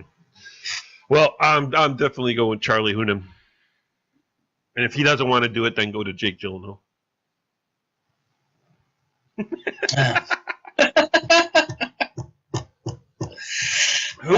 Who would you pick for a new Batman? Shia LaBeouf. Fuck off. For a new Batman. Oh. For a new Batman. I think I could get behind Luke Evans for a new Batman. Actually, I think Jake Gyllenhaal could do a good Batman. No. He doesn't have a big. I don't know. He's not big enough for that. Either was Christian Bale, but he ended up getting really buff. Yeah, but Christian Bale was just stupid.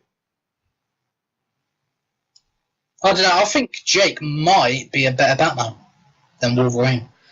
Nah. I'm definitely thinking Luke Evans because he's got the jaw. He's got that jaw that would fit well in that cowl.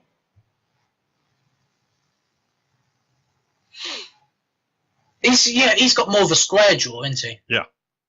Yeah, maybe, yeah. And you know he can do an American accent. Yeah. So. Yeah. Ah, interesting. And he's a pretty good looking guy. So he could definitely pull off the Bruce Wayne. Playboy. And he has a little bit. He's not very young, but he's not very old, so he could still kind of pull off that Dark Knight Returns age Batman. I don't think he could. Not the Dark Knight. Not the Dark Knight Returns Batman. I don't know. He's in his 40s. He's around the same age as Affleck. Affleck's in his 50s. Yeah, but I said he's around the same age. Yeah.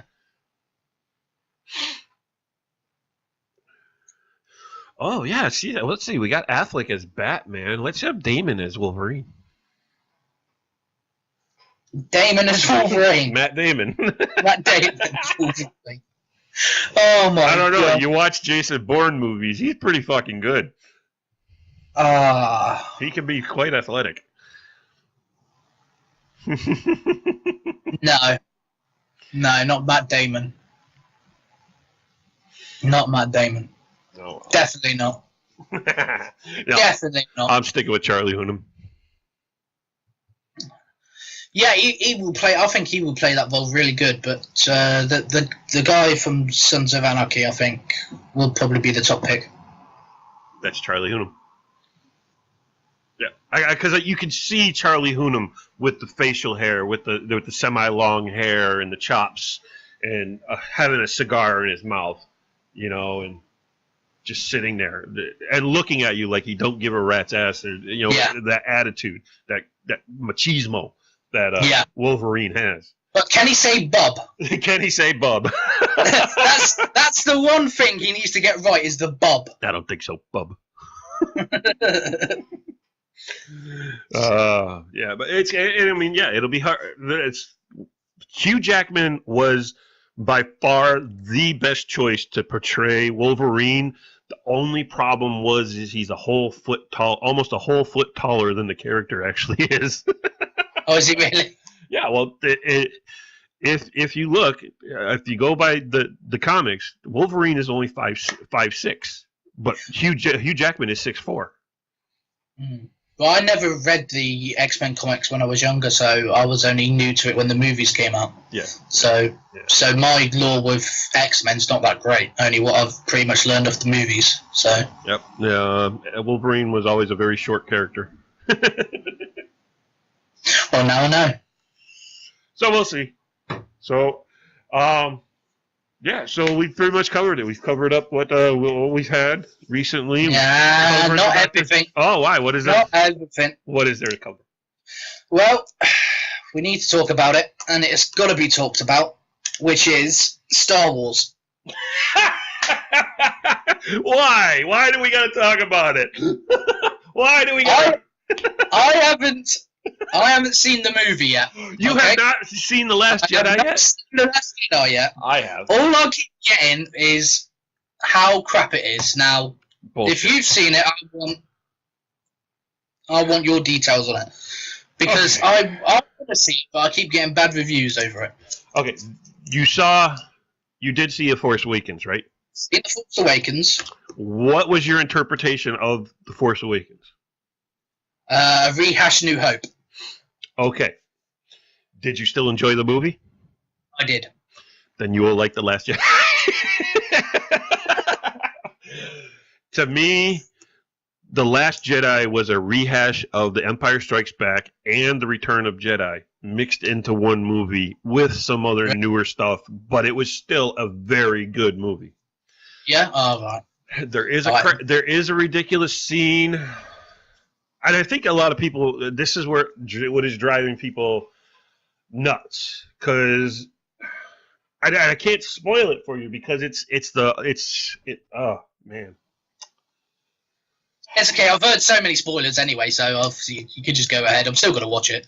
All right. Well, they've established quite well in the canon, in the lore of Star Wars, in the books, that Princess Leia became a Jedi because she has Jedi powers and all this other stuff. Yeah, of course, But they've never done it in the movies. No, I think that's what everybody's getting a bit pissed off about. Right, especially when she got sucked out into outer space when they blew up the bridge of the ship, and then all of a sudden she revived herself and floated herself back into the ship and was able to save herself. It was like, you have not even established that she had Jedi powers, and all of a sudden you're just going to have it to where what would kill anybody else, she can survive. Yeah. I mean, but that's the only time it happens. That's the only thing. She doesn't really have that big of a role in the movie, so... yeah, the movie's good. I liked it. I liked the movie. Yeah, it's a complete ripoff, like the Force Awakens was of the previous movies, but they did add some other newer stuff. I mean, well, I've got people coming saying to me it's the worst Star Wars movie since Episode 1. Huh? I've got people telling me that it's the worst movie they've seen since The Phantom Menace. Oh, that one. Oh, the. See, I have Episode 1. Yeah, I've never seen a bad Star Wars movie. For me, I've liked them all. Yeah. But if I had to grade them, I think the worst Star Wars movies was The Empire Strikes Back. As much as everybody thinks that's the best and loves that movie, that is my least favorite.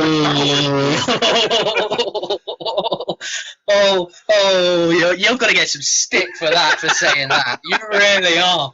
You really are. I know. I mean, the whole thing with Rey on that island with Luke, completely rehash of Dagobah, complete with the cave. Yeah. The whole she confronts Snoke, complete rehash of Luke going in front of the Emperor. Oh, really? It's complete ripoffs of the original shows, but they've pretty much used them up. So now in the next movie, they're actually going to have to come up with some newer material because they've already done the ripoffs to death. All right. Okay.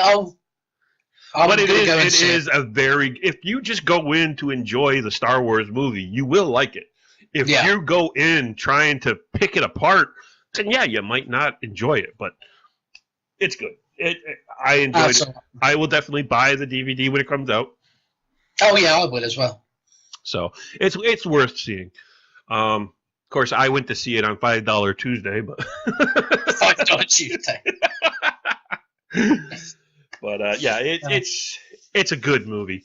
We've got Orange Wednesday here. Well, we used to be Orange Wednesday anyway. And they do kill off another original cast member. Yes, I know. Oh, you know who dies? Yeah.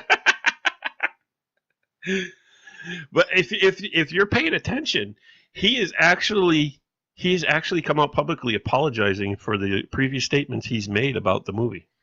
Oh, has he really? Yes, he has. Ah. He has come out publicly saying, you know, he was a bit harsh with his words and he went a little overboard. and and he apologizes for what he has said. Fair enough then. All right. But yeah, if you go see it, you'll enjoy it. I do like the new AT-AT walkers. They are pretty buff. Do you call them ats? AT-ATs, do you? AT-ATs. Yeah, that's what they are, AT-ATs. It's 80-80. They're AT-ATs. 80-80, come on. Okay. Excuse me.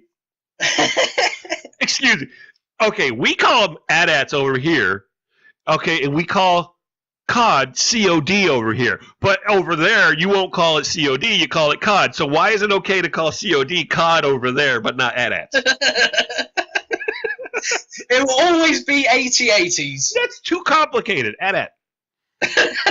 So it's AT. It's AT-AT. It's when we say over here, it sounds like we're telling a kid off. It sounds more like you're saying or you're better yet, you're watching the Jets as eat pop orc.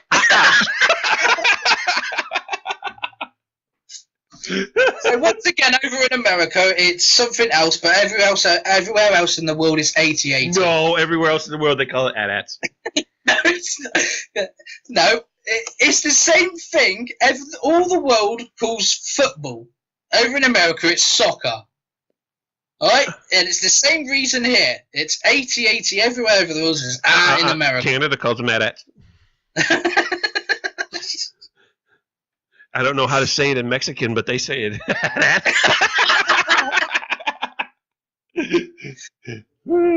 But no. Well, when you find out, leave your passport there and try and climb over that frigging wall. Then we'll see if it's It's AT-AT. It's just because we can pronounce our T's. Oh, God, imagine a freaking guy from Liverpool trying to say AT-ATs. You Scousers, man. Woo! Or even a Bromie. Oh, yeah. Oh, imagine somebody with a Cockney accent trying to say AT-AT. I think they'll say really easily. Well. Yeah, okay. But it's 80-80 and that's it. Discussion over. Yes, I like the new AT-AT walkers. They're really cool. But yeah, you'll enjoy the movie. So yeah, we can't really talk about it that much because you haven't seen it. But so this is our first episode of Geek Speek, and yes, it's quite long. But hey, we had a lot to discuss. This is something new we're going to be bringing. What was that? A lot to get off our chests. Yeah. So it's a new podcast we're going to be bringing to you. It's going to be on hiatus for a little bit while I go back to work out on the road. And but once I come back, which I'll actually, I don't know if you're going to be able to make it to the GLC meet and greet. That'll be interesting because me and Ewok are actually going to do a podcast. Yeah, maybe do a live one, maybe if we all meet up. Yeah, we could possibly do that. So we'll see what happens with that. But definitely after March, April, we will definitely be bringing the Geek Speek podcast on a regular basis in April. Yeah. Because by then, April, we should have some stuff to talk about. Well, April will be coming towards the end of. Yeah, because we'll have new news on Doctor Who. Yeah. We'll have. I think we will have Black Panther by then because Black Panther comes out in February. March. Does it come out in March? I thought it was February. March, yeah. March. Okay. So we've definitely got some stuff that'll be able to be talked about once we bring the show back in April. I'd like to thank Matt for taking the time out to join me for this and to participate. Yes, no problem. Hopefully listeners out there enjoyed it as well and laughed at us for all of our stupidity, for our lack of knowledge. We promise we'll be more prepared next time when we bring like I said, this was just a dry run to try out the show and see what we can do. And when we bring it back, we'll definitely have more structure to talk about because we'll be more zeroed in because right now we have a lot. There's so much to talk about. When we come back with it, it'll be less to talk about, but so we'll be able to be more focused. Just seems to be more chaotic because we just built up a lot. Yeah, we just took everything that's been thrown at us this whole year into this one episode. So, I am Gally. And I'd like to thank you all for joining us. Also, I thank Matt. And for Matt and myself, take it easy, Gamers Rundown. I'll talk to you later. Bye, guys.